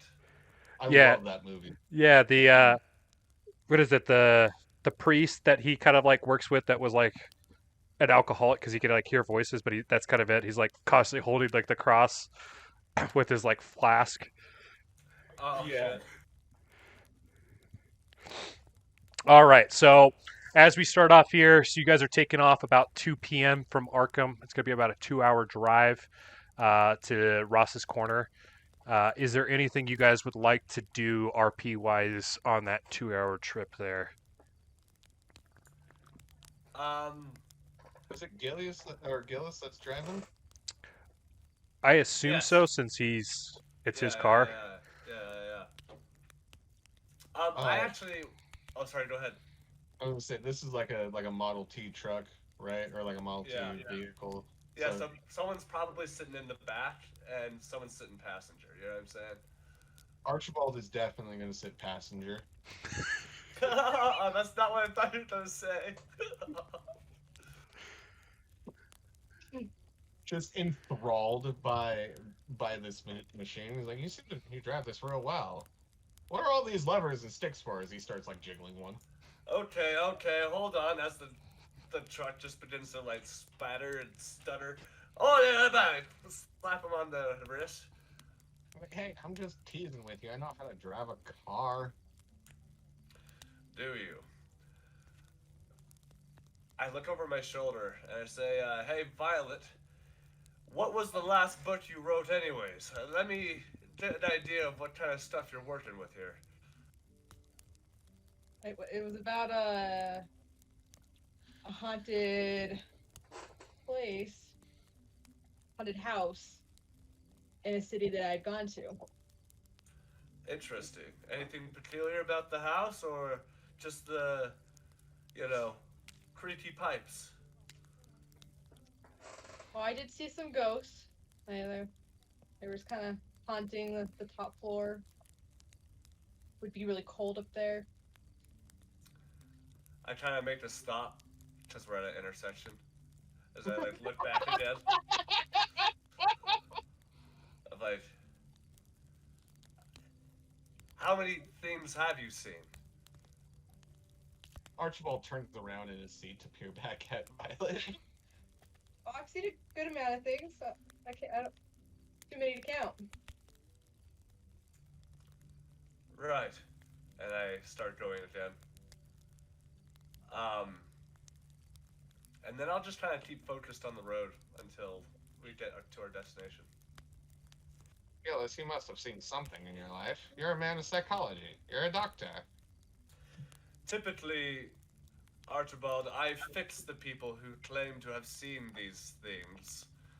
Typically, it has something to do with, like, mommy didn't love me, or daddy spanked me a little bit too hard on the arse. Things like that. Oh, my lad, I'm very sorry that your parents were like that. Oh, no. My parents are sweet. They gave me everything I needed, including the education. And he flips open his notebook and you can't see it, but he's scribbling spoiled brat. Got it. Well.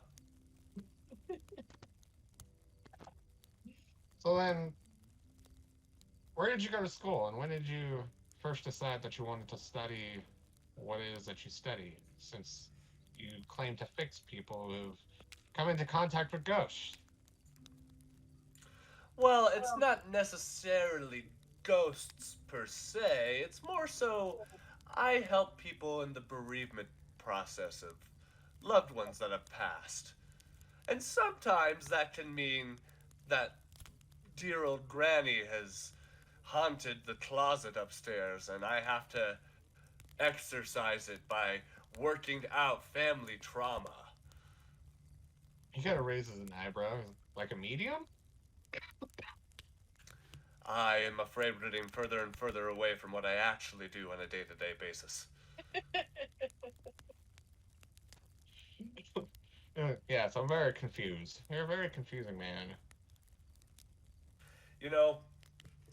Let's just say I help people feel better by realizing that their life sucks sometimes.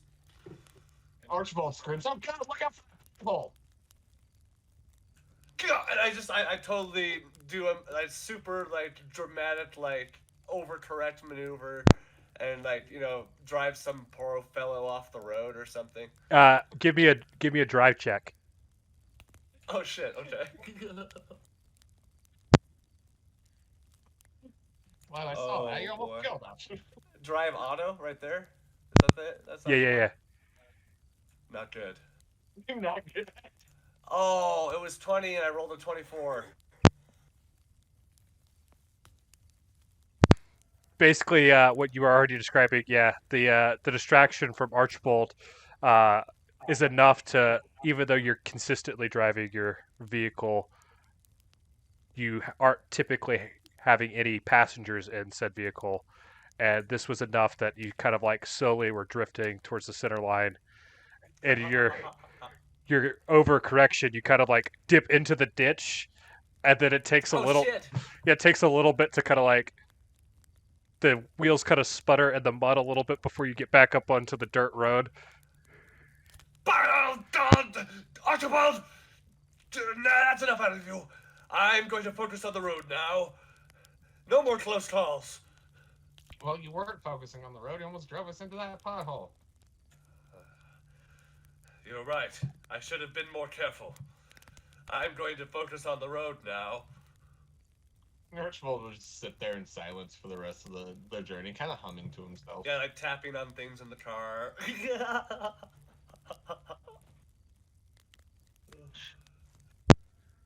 It's like Donkey. Right. Just constantly. Right. right.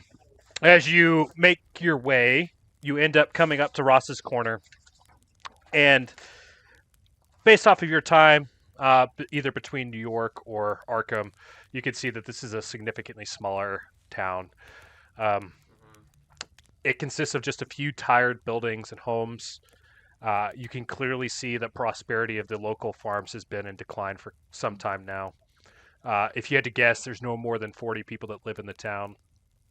And as far as like main buildings, you can see that there's a church, a combination general store, post office and gas station, and a milk depot. And that's about as far as stores go or major gathering buildings exist in the town.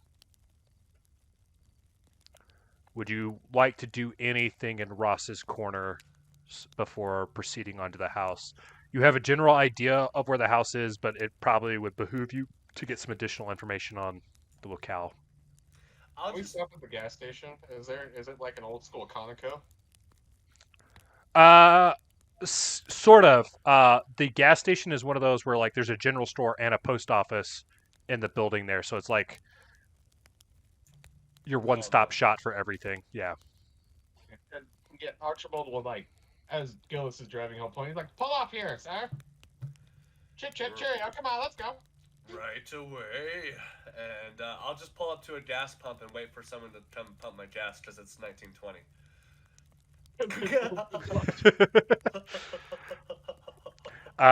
The gentleman that pumps the gas for the general store, he comes out, but he doesn't really make any small talk. He's kind of got like a suspicious look as he's eyeing you guys. He does the general like pumping the gas sort of thing, but he's not necessarily chit-chatty. If you guys would like to make a psychology roll to kind of get a better vibe for... I'm good at that. Yeah, I'll give him a little look down. Yeah, my psychology is a 70. I got a 31. Mine's a 60. So that's passed. Oh my god! That is a 72. So yeah, I rolled a 92, which still fails, even though I have a 60% chance. So I'm still simmering down from the car ride with Archibald. Archibald passed, Violet failed. Okay. Archibald, as you're kind of like sizing up this young man, this isn't the proverbial Yankee reticence that you're used to, where like like a small town, everybody knows everybody, where they're kind of skeptical of Right. strangers. There seems like there's something deeper there. You can't put your finger on it, but this isn't typically how the individuals act. What are your guys' appearance scores? Um, Okay, Archibald I is Violet's the have 30. a high. 50. Violet's a 60. Okay. Um, as the pup boy, or we'll go with that. I don't think that's accurate, but we'll go with that. Kind of continues to pump the gas.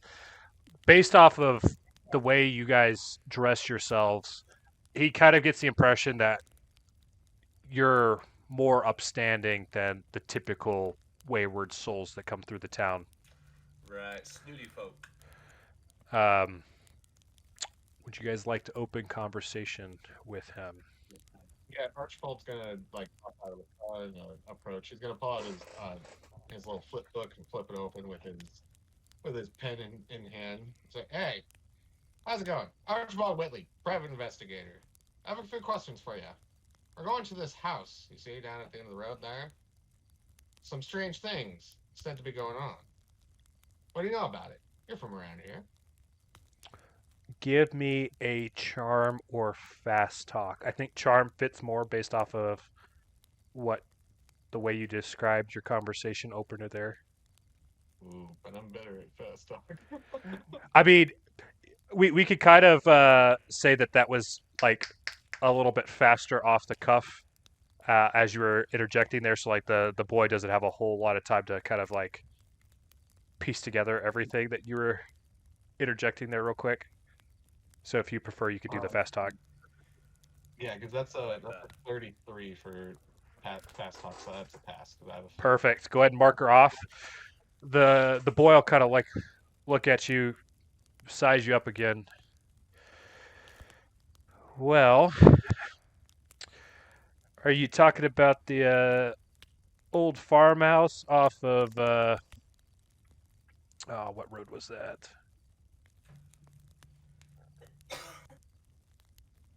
like God, what was it? I had it.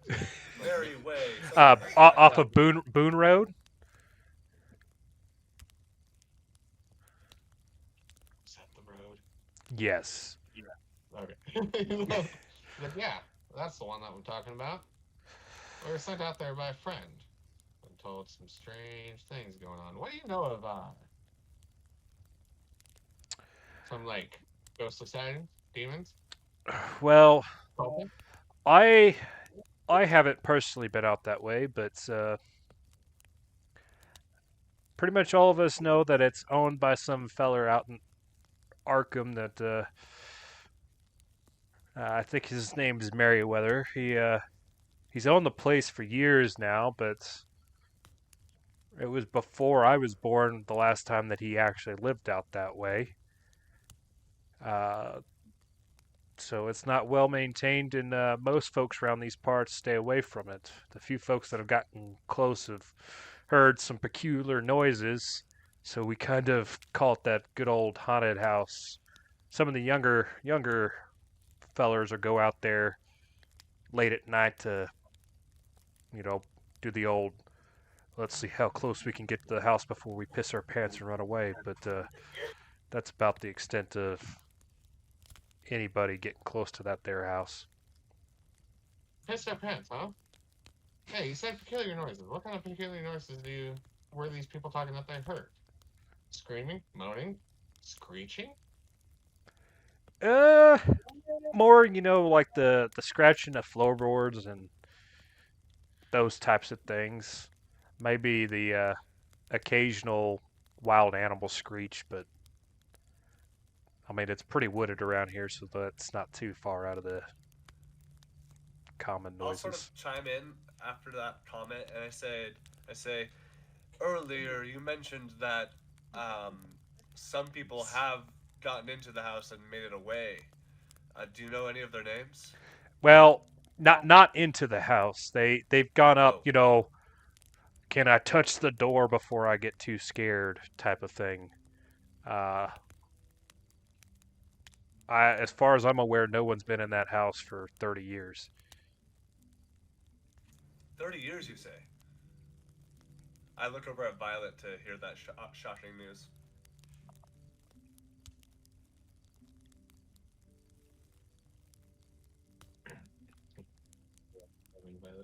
Nah, I'm too busy reading a book in the back.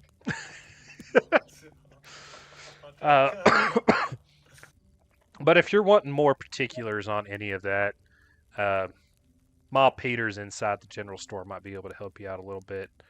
Uh, we're going through some stuff right now in town, so a lot of the folks probably ain't gonna want to open up to you too much. Once again, Ma Peters can kind of fill you in. It's not really my place. Of course. I will gladly go talk to them. First, but I have one last question for you. This was relatively brought to my attention that it's important. Did your mother and father love you? Did they spank you? Did they give you a good education and a good life? Did they give you a car? Hey, I think. What are you on to here?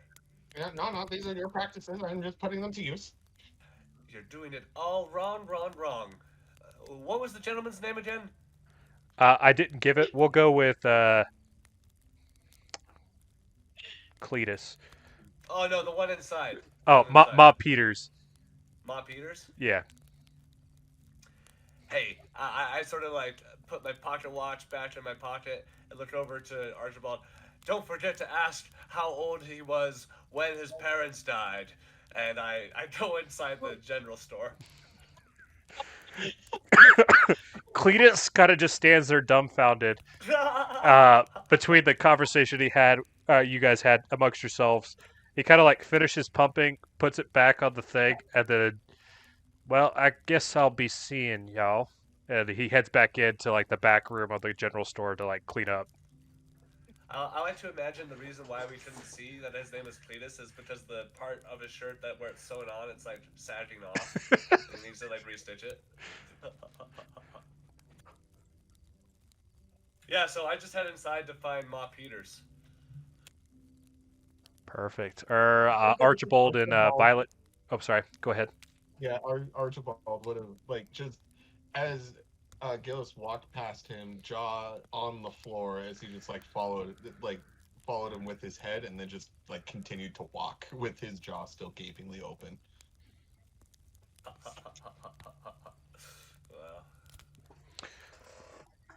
All right. As you kind of get in the general store, you see an older lady. Think of kind of like that grandmother, like country grandmother that like she's got like the floral sort of dress, like the apron over. Chocolate chip cookies. Yeah. She seems to be the homely type, and kind of like the glint in her eye kind of gives you the vibe that she knows everything about everybody that's going on in the town, and because she runs the general store and post office, so anybody that's doing anything has to come through her at some point. Excuse me, are you Ma Peters? That would be me, dearie. How you doing? Oh, dandy. And I like turn over my shoulder to wait for the rest of the group to walk into the store. We don't get many strangers here in Ross's Corners. What brings y'all in?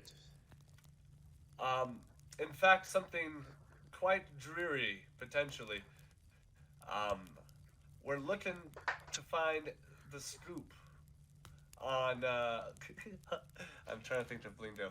The scoop on that farmhouse off of Buren Lane, what was it? Boone Road. Boone Road. We've heard some nasty stuff's been coming out around there, and word around town is it seems to be some sort of spook alley for the teenagers around here. Oh, that's just them kids. They don't know no better. That house has been paid on time for the last 30 years. While I don't personally know this Rupert Merriweather, he sends them checks on time every time. I mean, he could probably do with some going out there and cleaning up, but I mean, it was a lovely property at one time. It used to be owned by this lovely couple ages ago. And actually, that's why we're here. We're with the IRS. Um, Rupert Merriweather has not been making payments in the last couple of months, and we've come to reclaim the property. And we've just heard some things have been going on, and wanted to find out a little bit more before we go do our IRS thing. Are you sure, dearie? I've got the checks back here. Give me just a second. Wide-eyed Archibald just turns and looks at you. Hey, I thought she was dumb. She looks old. Well, I mean, I don't have the one for this month yet, but I definitely have the Exactly. one for last month. But And technically, the one for this month isn't due for another 15 days, so I don't know. well, Archibald kind of chimes in. He's like, well, you see, what my colleague is failing to mention here is that even though they've been paying on time, they're real late on their tax returns. yes, that's why we're here. Oh, yeah. Y'all coming after these country folk. Well, if you want to That's know what about Uncle the Sam place, wants. if you want to know about the place, I mean, it's a little run down. Like I said, no one's really lived in it for the last 30 years. You'll kind of know exactly where it's at. If you go down Boone Road, there's this tree stump that got struck by lightning, and because no one's gone out there, there's this blackened trunk on the corner that you make the turn to the house, so you can't miss it. Uh, and it's just up the way down that road after the tree trunk kind of goes along the forest line there, and then you'll see it. Uh, Back in the day, the family that lived there before, they had this nice little swing. The husband had given it to his wife as like an anniversary gift. Oh, it's a lovely piece. It's just kind of just laying on the ground now. Uh, the lean-to they had, it was top notch back in the day. It's all collapsed. Uh, and those teenagers, bunch of idiots. They've been throwing rocks and shit at the house, so some of the windows are broken now. There is some weird stuff though. There's some weird etching on like the window panes and stuff like that. I don't know what it means, but there's some weird carved symbols and whatnot in there. But I mean, if you guys put in some work, it sounds like you're trying to foreclose on the place. You might be able to make it look real nice. Yeah, this place is kind of Exactly. real spooky. You haven't heard anything strange out there, have you? You know what they say about these old houses? Well, I mean, not out there per se.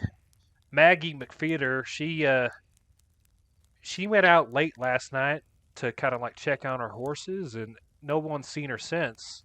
Kind of, if you've noticed, the townsfolk around here ain't been real friendly, and it's not. I mean, we don't do kindly with strangers to begin with, but one of our own is missing at the moment, and we don't know where she's at. So a lot of the folks probably gonna be a little bit more secluded and unreceptive to you guys. Do you have her address? Uh, Her property line kind of lines up with that one there. Uh, No kidding. I mean, you know how it is out here in the country. We got enough acres that like one property kind of blends into the other. So where they kind of keep the horses is up against that forest line I was talking about, and that forest is kind of what separates the two properties. Well, Ma Peters, I will definitely say this. For a town that doesn't like strangers, you are quite the comforting woman. Well, I mean, I run this here general store. When people pass through, if they weren't smart enough to get enough gas while they were out in Arkham, they got to stop somewhere, and I'm the place to go. Is it feasible that I have like a PICA business card? Oh, what? A PICA business card? Uh, I didn't think of that. That actually makes perfect sense. So I could say, yeah, uh, that Okay. that that would make sense to me. She All right. probably Well, wouldn't know what it is, but that's fine. I say Before like we were it, from the IRS. like if you ever hear anything spooky or scary, try contacting the people here at PICA. They may be able to help. okay, I'll keep that in mind. I look Whoa. to the rest of the group. Any more questions for this dear old lady? No, I think we got everything we need. Gillis, we should be able to go back and file a report, claim the property, and Yes. Oh, yes. And we are going to foreclose it, as I like failed to really sell the idea as I exit to the car. Archibald, like even though he's not wearing a hat, he does that whole like head tip thing where he's like, "Thank you, ma'am." Well, thank y'all for stopping by. Do be safe out that way. Like I said, I don't think there's anything too unnatural out that way, but it is kind of in a secluded, wooded area, so I'm not running some brown bears, those type of things. So Sure. Is there any bear spray in this general store? Did they have bear spray in the 1920s? Yeah, do they have bear spray in 1920s? she kind of gives you a blank stare. I don't know what you mean. Why would you be spraying a bear? What are you trying to do with some spray on a bear? Listen, that's actually classified IRS business. We're not at liberty to discuss. The government's technology they always say it's 15 years ahead of, Well, it sounds it like is y'all now. should have brought it yourselves then. I fucking leave. I leave. I can't.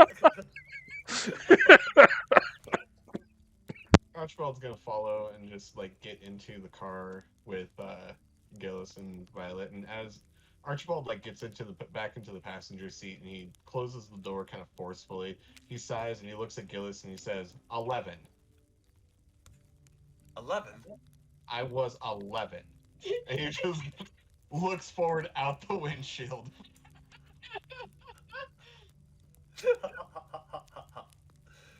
Well, as I start the car and head towards Boone Road, as I pull out of the parking lot, I say, "Well, I was 45, so it looks like I beat ya."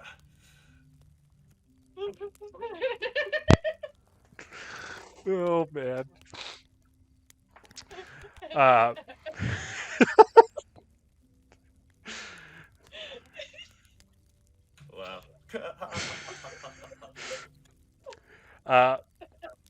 As you travel down Boone Road, just like Mal Peters said, you see the tree stump that's kind of blackened, and then a road that goes off to the side. This is about a 5-10 minute drive from Ross's Corner proper to the road that kind of leads out to the house. As you turn into the road there, you can see that it's kind of overgrown. If you guys are familiar with gravel road, it's kind of like there's the gravel and then there's like the grass that's grown up, and it's kind of like ankle, knee high in some places. Right. I have a quick question, meta question. Do you guys want to go towards this farmhouse first, or do you want to try checking out Maggie McFeeder's place? The house that touched property of that girl who went. I'm kind of curious about that place. About Maggie, whatever. McFeeder's? Yeah, Magpie. Yeah. Can we go there first? By all means. Do you have any forms, Violet? Nope. Remember, I'm still reading in the back. I'm not paying attention.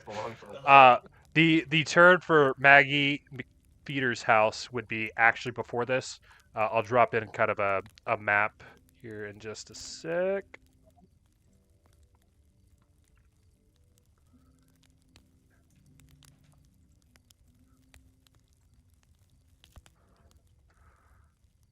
I have to take out my 1980 for bear spray, you say? Yep. I'll be right back. Sorry. Perfect. Let's Google it. I'm the dog. Okay. I don't know why I just said torch. As you kind of see on the picture there of like the farmhouse area, Maggie McFeeder's would be kind of like on the the bottom right-hand side. So you kind of like those tree lines there. That's Okay. kind of what's separating their two properties. Okay, so like, so do we have to like basically drive around this wooded area to get to Maggie's house? No, so there would be a turn before that would kind of go Oh, I around see. the wooded area up to where their farmhouse sort of thing Okay. is. You're Okay. kind of like driving around where their horses are out in the open field, I sort of see. thing. Okay. So it might make more sense just to go to the farmhouse first. Well, I mean, we can go there first if you want. The only reason why I suggested Maggie's place first was because she fucked around and found out and has been missing. So I was just thinking we could go to her house potentially to see if she's even home. Potentially look around if she's not. See, I do agree with that. It kind of seems like maybe the threat is at the farmhouse, and maybe Maggie McPherson is the house has some clues. I don't know. As you pull up to the McPhearder's house, her husband Philip kind of like comes out the door. Oh. Well, you got to think this time period, automobiles aren't very common out in this part, and you're gonna see/hear the vehicle coming up the drive for quite a while before they actually get to the house. Yeah. Yeah, so he knew we'd come. What the hell are y'all doing out here on my property? Who are you? Mr. McFeeters? Yeah, that's me. We're here because we're concerned about Maggie. As I look at my compatriots getting out of What the hell you know about Maggie? Huh? Archibald Whitley, IRS agent.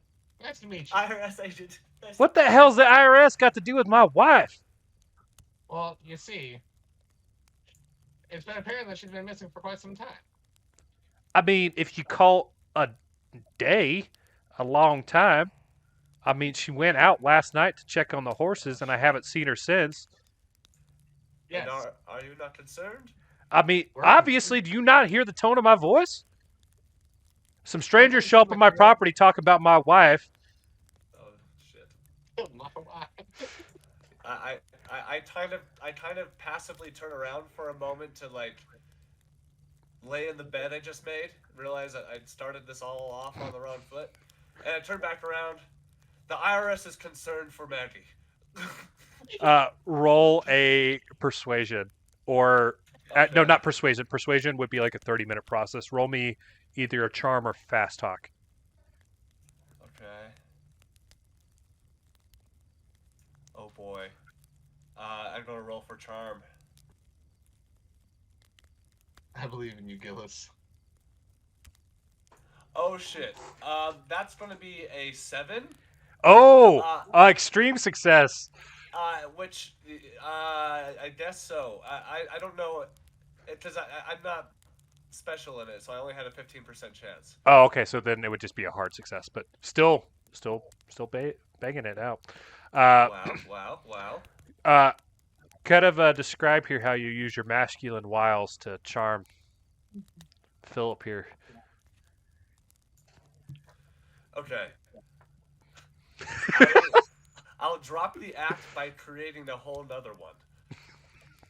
Okay, I get in closer as I pull out my like magnifying glass to sell the image of being an investigator, and I say, Mr. McFeeters, you look like a man who has his wits about him, and so we're going to be real with you. We're not really with the IRS. We're with the CIA, and we are working undercover because your wife has been involved in potentially some grave circumstances, and you might be the only person who knew anything that could help us. So that's the beans. I've spilled them. Oh shit. Hey, that's why it's a secret. It hasn't been announced yet. he kind of like stares at you dumbfounded. I believe you're with some sort of agency, That's but correct. trying to get me to believe that my wife was doing some things. You do realize that she stays at the house the entire time. We live off this farm. Like the furthest we go is Ross's Corners. We make a living off these horses here and our cattle. It's such a, it's, and that's why her disappearance is so damning. Because you guys are just regular folk. That's why we need anything you got. I mean, I want to find my wife, so I'll help, but I think you're going to have to work on this whole lying piece because I don't know who you're trying to convince, but I ain't nearly as dumb as you seem to think I am. Right. Maybe you could take us to the fence line. We heard she was tending to the horses when she disappeared. Yeah, we got this old rascal here. She affectionately refers to him as Snowdrop. He's a fucking idiot, if I'm being honest. This horse literally will go the opposite direction of where you try and lead him every fucking night. So we were trying to bring the horses in, get them into the stable, brush them down for the night.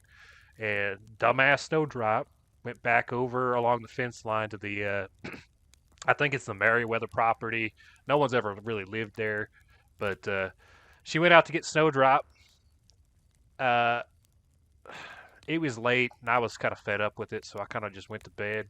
I heard some weird animal screech. Didn't think nothing of it because it happens pretty often around these parts, and figured it was one of them bears or some shit like that. Came back out the next morning, and Snowdrop had kind of like finally wandered up near the stables, but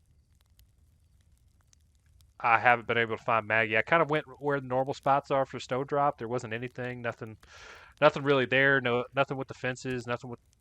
I mean, I went about I don't know 100 feet, 100 yards into the woods there. Couldn't find nothing. A couple of the other folks have been helping look too, but I mean, obviously, I haven't had no luck yet. So I look over to Violet and I ask her, in all your research and books that you've written, do animals tend to act strangely when certain things could be happening? Violet looks at you. I have not actually come across that yet. That would be new for me. Well, Mr. McFeeters, you are quite sharp as a tack. I don't believe I have any other questions. How about you? And I look over at you, Archibald. No, I don't have any other questions. I'm sorry for the ruse, you see. I just wanted you to. Oh my god. Sorry for it. That's You all. see, you see. You see. I go back into the truck and I give it a good old crank to get it going. Archibald's gonna come over and help and just be like, "Put your back into it." well, you folks take care. Let me know what you all find. Do be careful over near the Merriweather property. They haven't really been upkeeping, so a lot of the stuff is a little dangerous because anytime you leave something in disrepair, it's got a tendency to fall.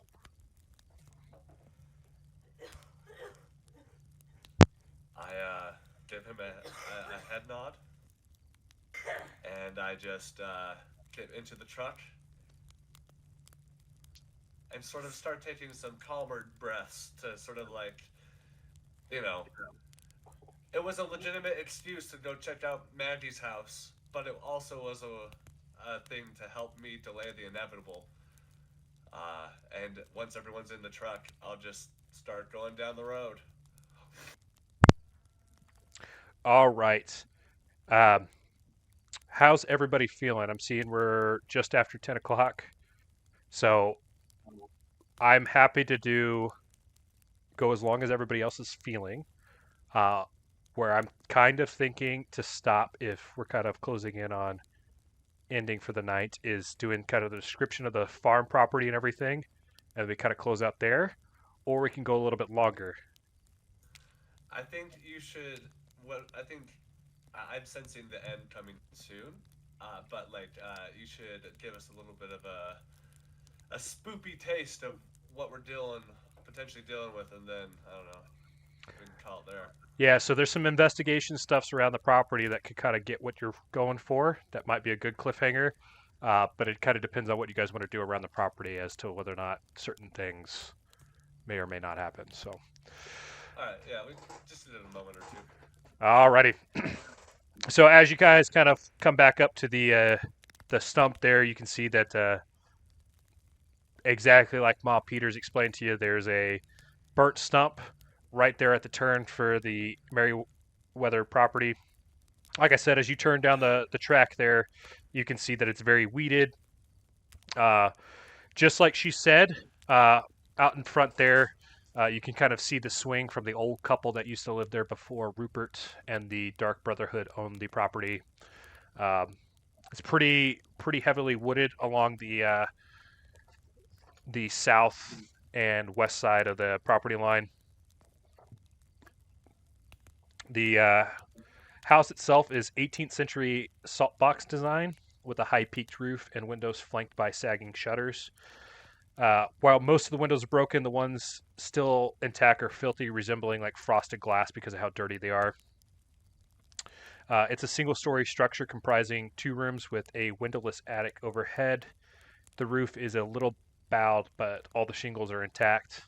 The whole place exudes a strange and unsettling atmosphere, which I meant What's to... the time of day? Afternoonish? No, you guys left at, what, 2 o'clock? So it's about, I guess it's about 4:30, 5 o'clock. I guess after the stuff with McFurter, it's probably about 5:30. Okay, so we got. This is during the summer, so okay, you still got a decent amount of light.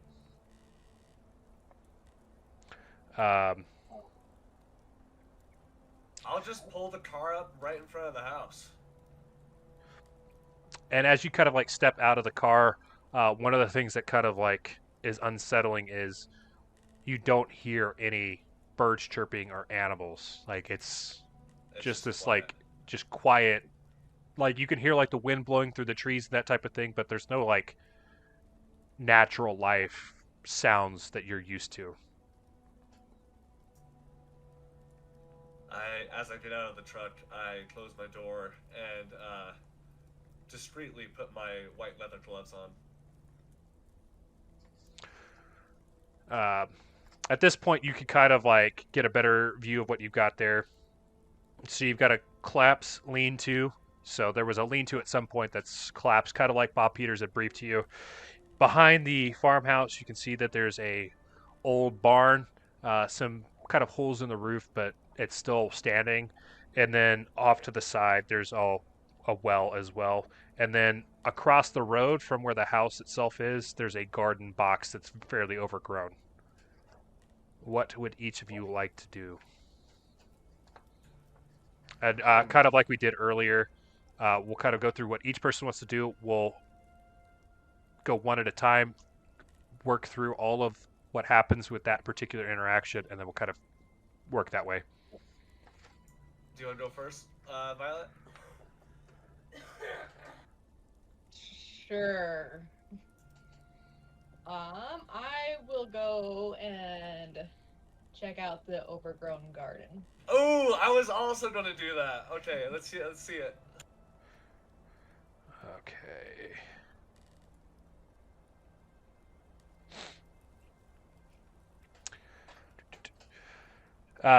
So you see a dense patch of wildflowers in front of the house, and the vegetable garden is heavily overgrown. Like the flowers have kind of spread across that. Go ahead and give me a spot hidden roll.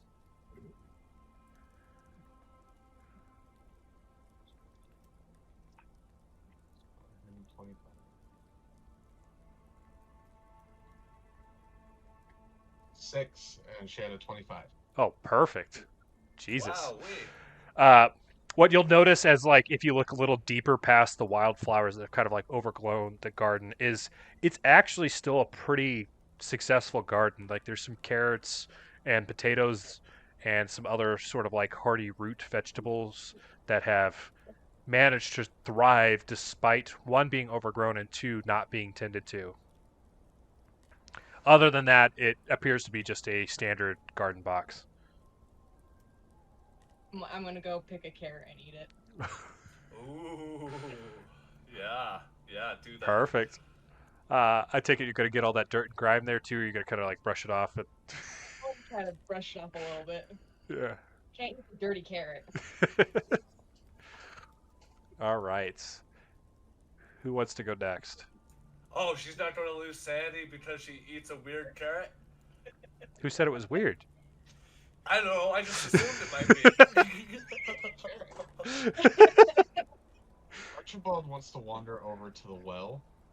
Okay. And he's gonna, as he wanders over there, he's gonna fish out, just like whatever the cheapest coin. I would like a penny or a dime. He's gonna. Unfortunately, as you approach the water well, you can see that it's kind of made of large stones. The bucket and rope have rotted away, so it's basically just a well with nothing to get water or anything out of it at the moment. You would have to replace the rope and the bucket to use the well, but it appears to be in good condition as far as wells are concerned.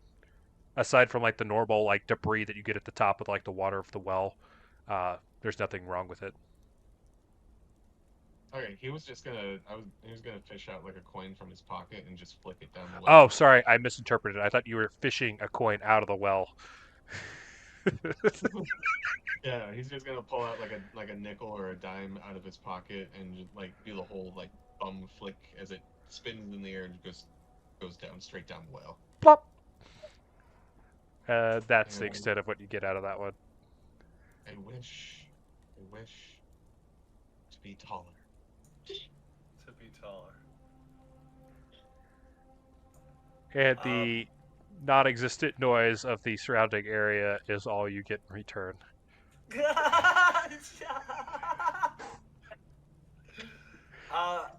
I will also approach the house with Violet, but instead inspect.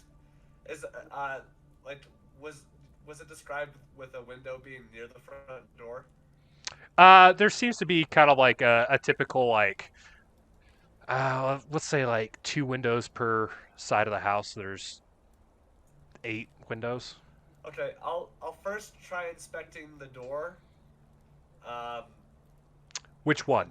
The front or the back? The front door. Yeah, the just so I can be an eye shot of Violet. The front door appears to be locked.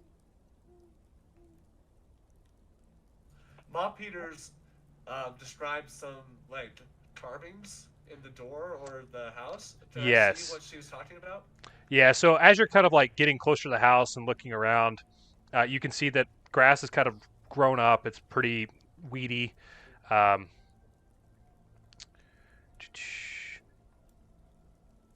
On the like actual house itself, you can see over like the lintels, so it's kind of like the affixes over like the door frame and like the windows. There's like occult style carvings into them. Oh, okay. Based off of reading through the journal, you assume these are carvings that were put in there by Marion Allen. And his crew, right? If you would like, give me a spot hidden as you're kind of like approaching up to the front of the house there. Sure. Pretty good at this.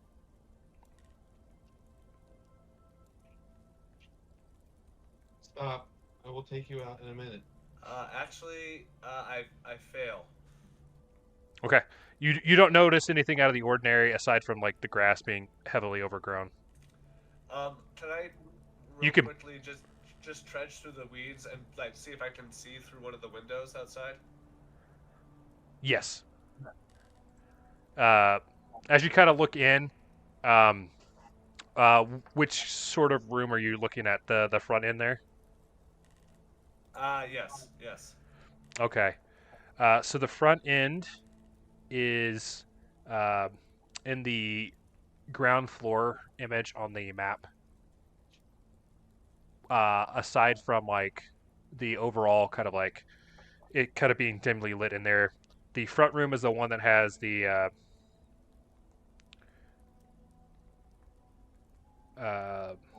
wood stove, the front room. It's dirty and long untouched. There's a pretty much noticeable amount of dust on the furniture and empty shelves. And you can kind of see there's some dead leaves and detritus covering the floor. There's an Do I iron see stove. Any signs of ritual stuff? No. Okay. But you do see there's a iron stove against one of the walls with the ventilation pipe still connected. There's also a round table with chairs near the stove. You can tell the wooden floor is a little bit warped and stained from the result of water leaking through the roof and ceiling. And some of the other stuff would be a little bit more once you get into the room itself. I'll just yell over to Violet and Archibald. Well, what Ma Peter said checks out. There's something here scribbled onto the door. I can't read it, but I'm sure it has something to do with Marion. The door's locked, though. We might need to find a different way in. You guys do have the key to the house. Oh yeah, right. Never mind, I have the key. I'll. Sorry, go ahead. Does anybody want to do anything else outside? I'm trying to remember all of what you said was outside. There's a barn out back. Yeah, so there's the barn. There's also the tree line that kind of adjoins Maggie McFeeder's property and this property line.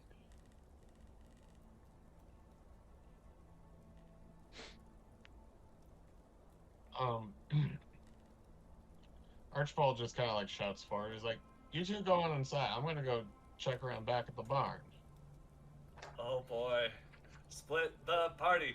Split the party. Perfect. He takes off walking that way, like kind of like strutting. Perfect. As he struts, I'll unlock the front door. Perfect. Actually, I kind of missed this. If you would like to make an occult roll, real quick, Gillis, go ahead and do that for the symbols over the door frame there. Oh boy. I'm not good at this.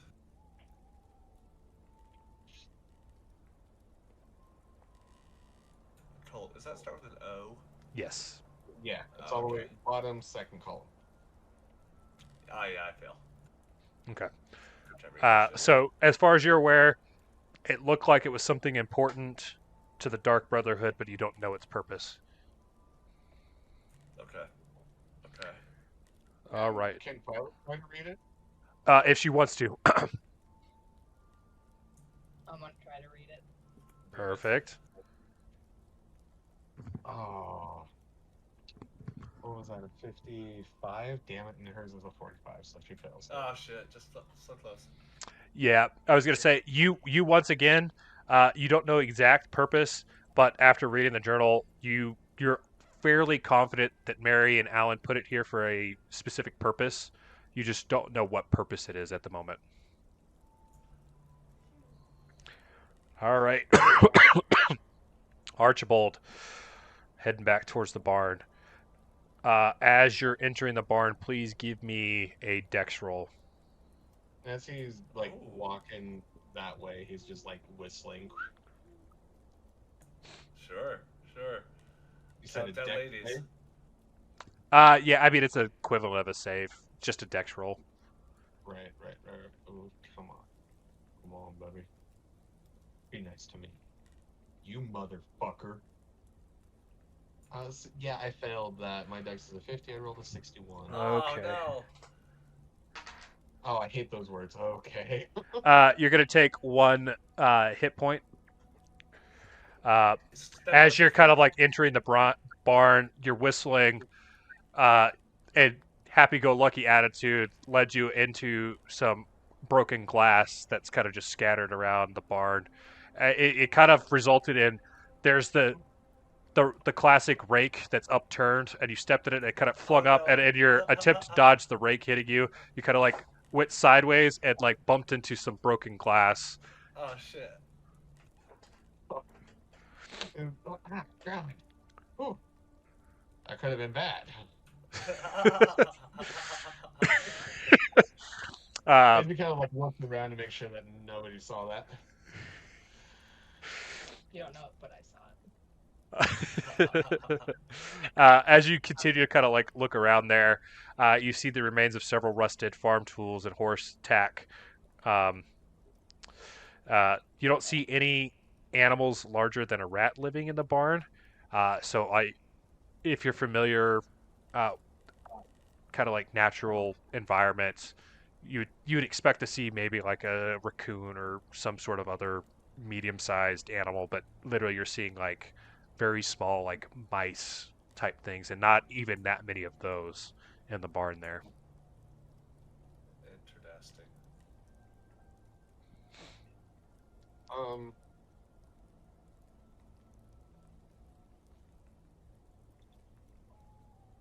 Oh, she's fine.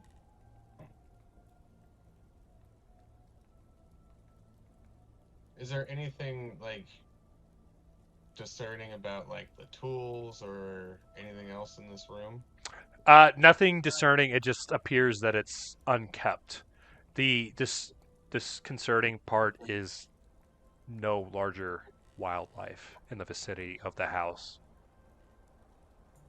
It's just all gone.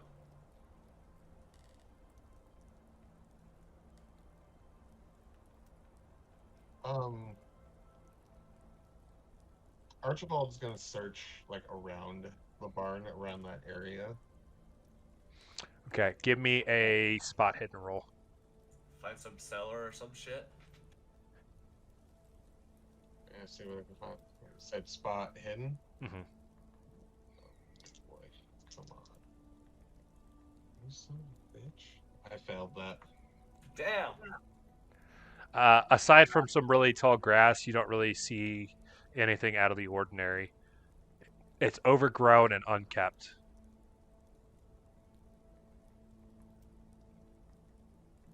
What's in that barn?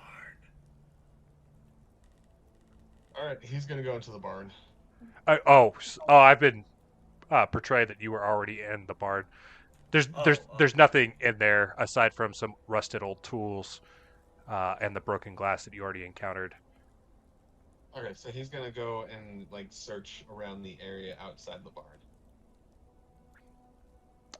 Like heading towards like the tree line, or Um, let me look at the map again. If I knew where my mouse pointer was. right next to the barn is the lean-to, but there's nothing there except for a collapsed building. Really, the only place that you guys haven't interacted is inside the house or the tree line between the McFurder's property and this property. Archibald is gonna just head off towards the tree line, and as he like passes, past the house, he's gonna shout up towards Violet and Gillis. There's nothing back there. Just an old barn going towards the tree line. If we didn't even hear him at this point. I mean, looks like it. we might be in the house. Oh, are you guys going in the house? That's what we were doing when Archibald went off, yeah. Okay, so Archibald is going to the tree line by himself. Yes. Okay. We'll resolve that one first. Oh boy. That sounded worse than intended. Um, Oh, okay. as you kind of like get out towards the tree line, we'll say maybe 100 yards into it, you stumble upon the corpse of a middle-aged woman. Please give me a sanity roll. Shit. Oh. Shit. Damn it.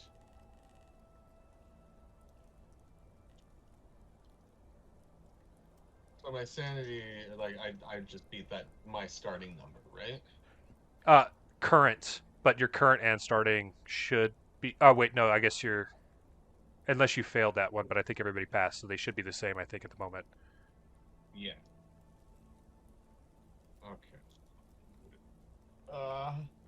Oh shit! I rolled an 83. Okay. Oh shit. 40.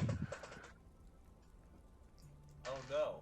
You're gonna take 2 points of sanity loss. Oh boy. Oh boy. Maggie, why? Archibald, Too soon. as you start examining the body, you'll notice that the woman's clothes are blood-soaked and still wet. The closer examination finds a large hole in her chest.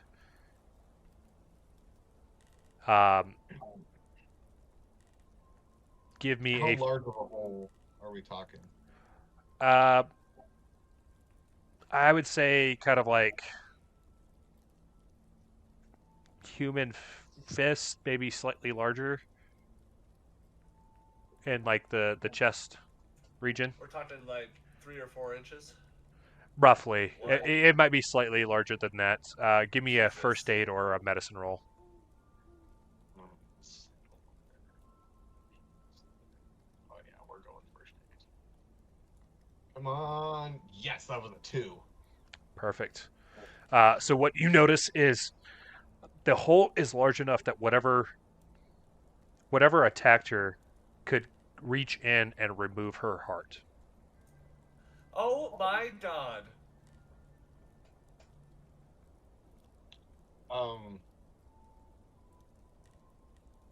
Noticing all of this, Archibald's gonna like slowly start to like back up and turn and run toward the house. Yeah.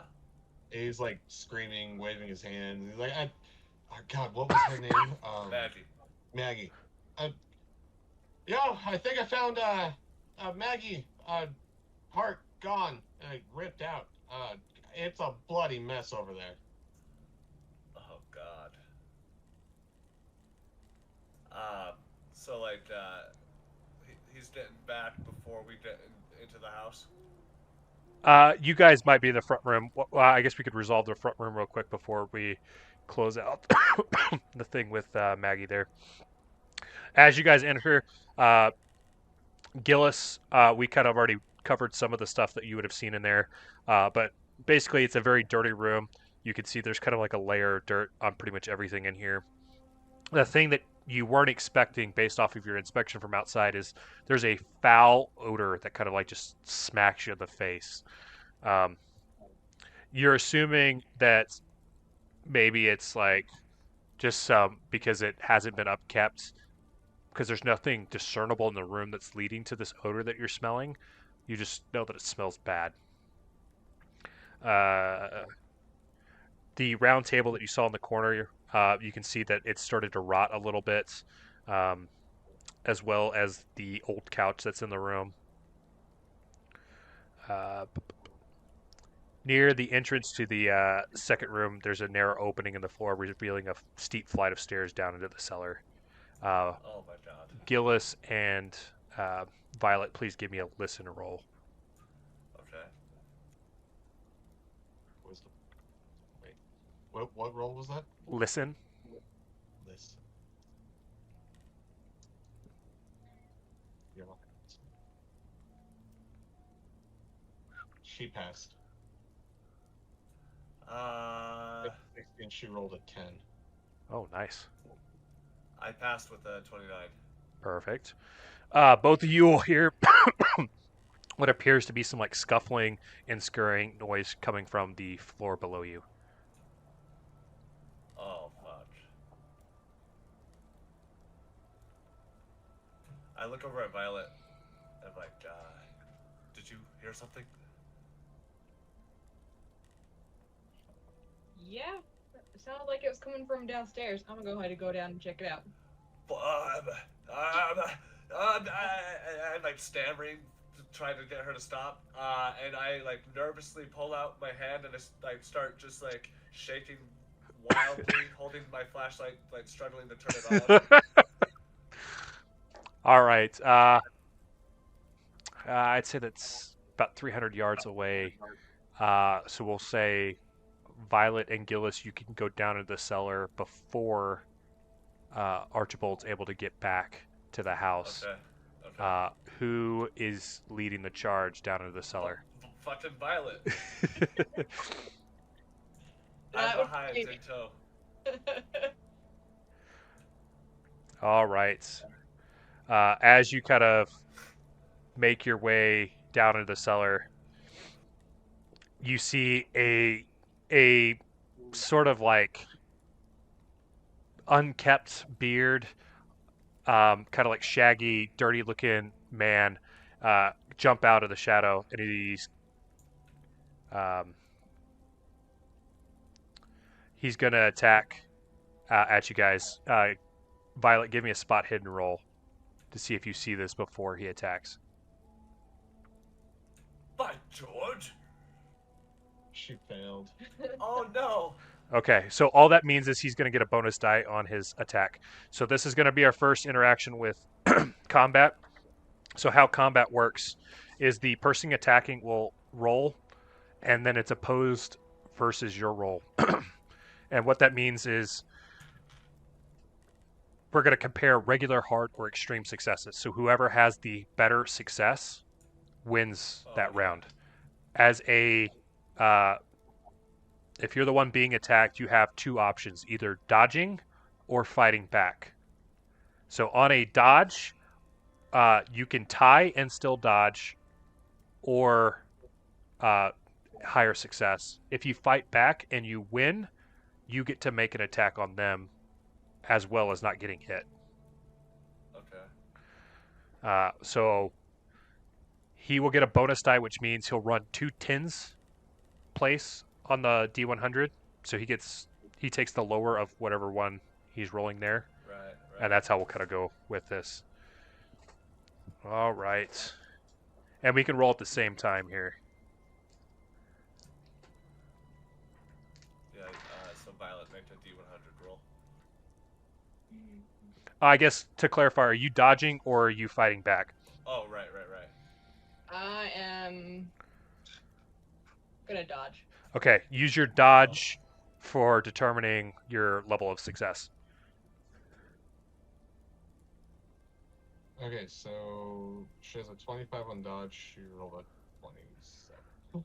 Oh, shit. Okay, so he succeeded at his brawl. So she will take 1 hit point.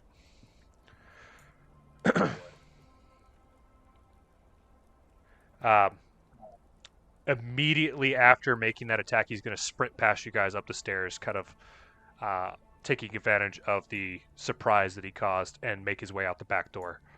Whoa! I almost fall off of the staircase. Do you guys wish to chase? Are you I okay? just got whacked by him. I'm chasing him. Okay. Yeah. I'll run after her as much as I can, being old.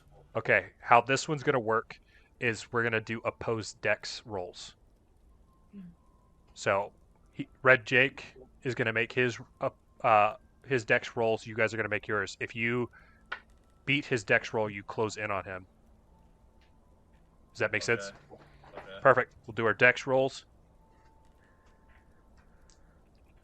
21. She passed with a 21 to a 50. Nice. Okay, so was that a hard success then? Yes. Okay. Were you doing this as well, Gillis, or just Violet? I'll run for support, but I think Violet's faster than me. And indeed she is.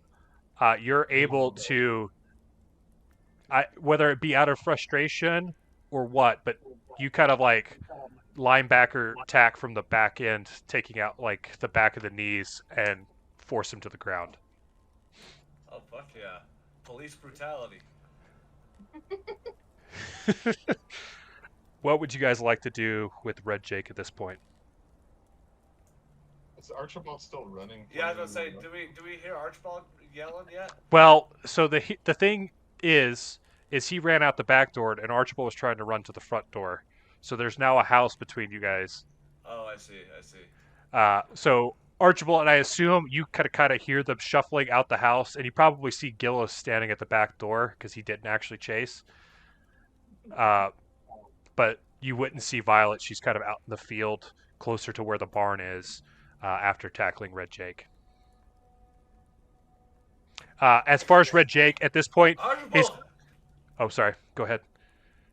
Oh, no, go for it. At this point, you see like Red Jake is kind of like rocking back and forth on the ground.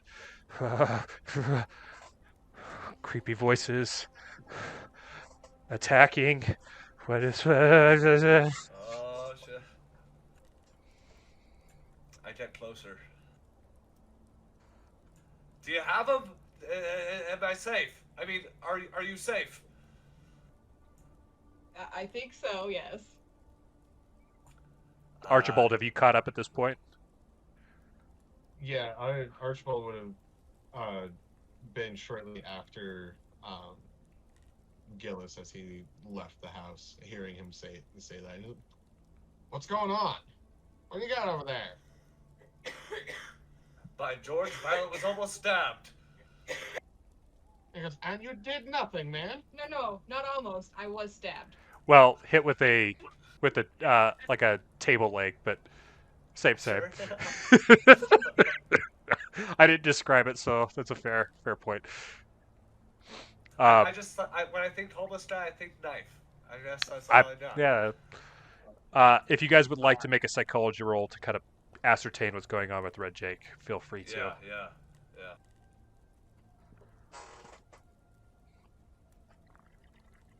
So Violet passes with a 61 to her 70.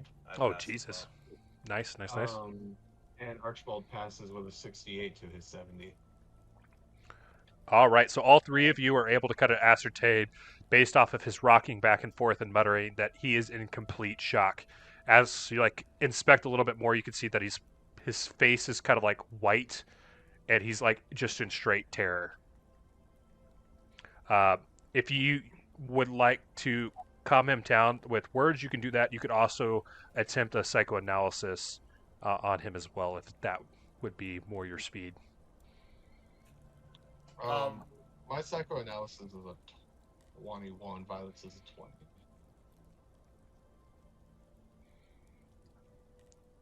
I can try to psychoanalyze. It's one of my best things. Yeah.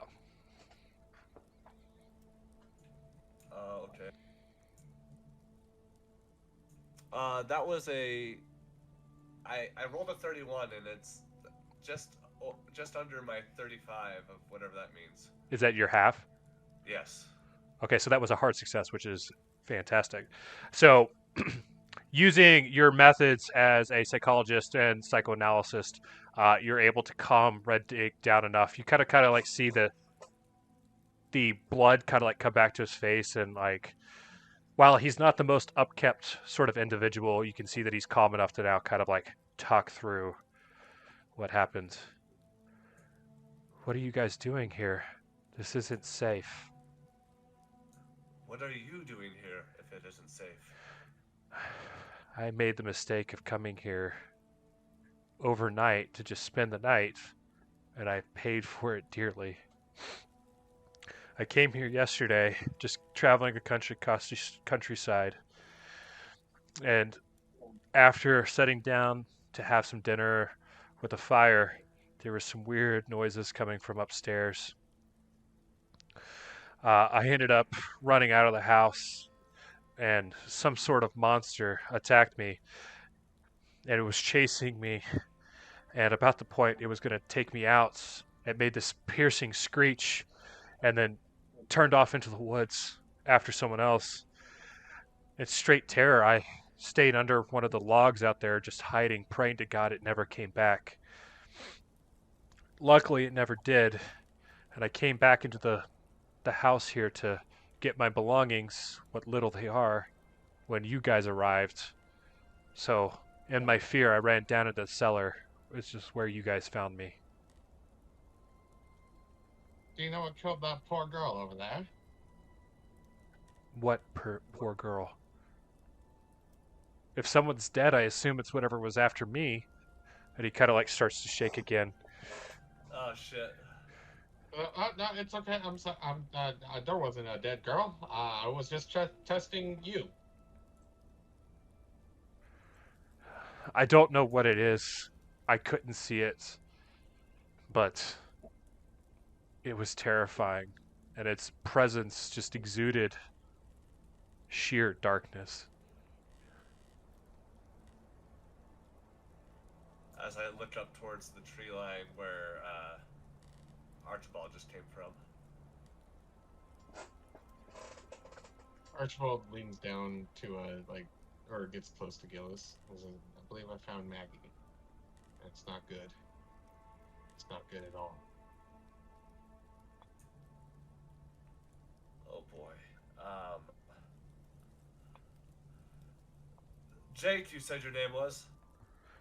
That's what they call me, yes. Red Jake. You should probably leave. I mean, I'm not going to oppose. I just need to get my belongings off the table in the back room there, and I'll be on my way. I don't recommend you guys stay either. Whatever this is, it seems to become active at night. Oh boy. Don't worry, nothing's scarier than us. We're from the IRS.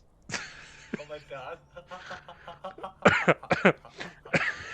Wow. As you guys follow Red Jake into the back room, you see him start to bundle up his hobo bundle off the table.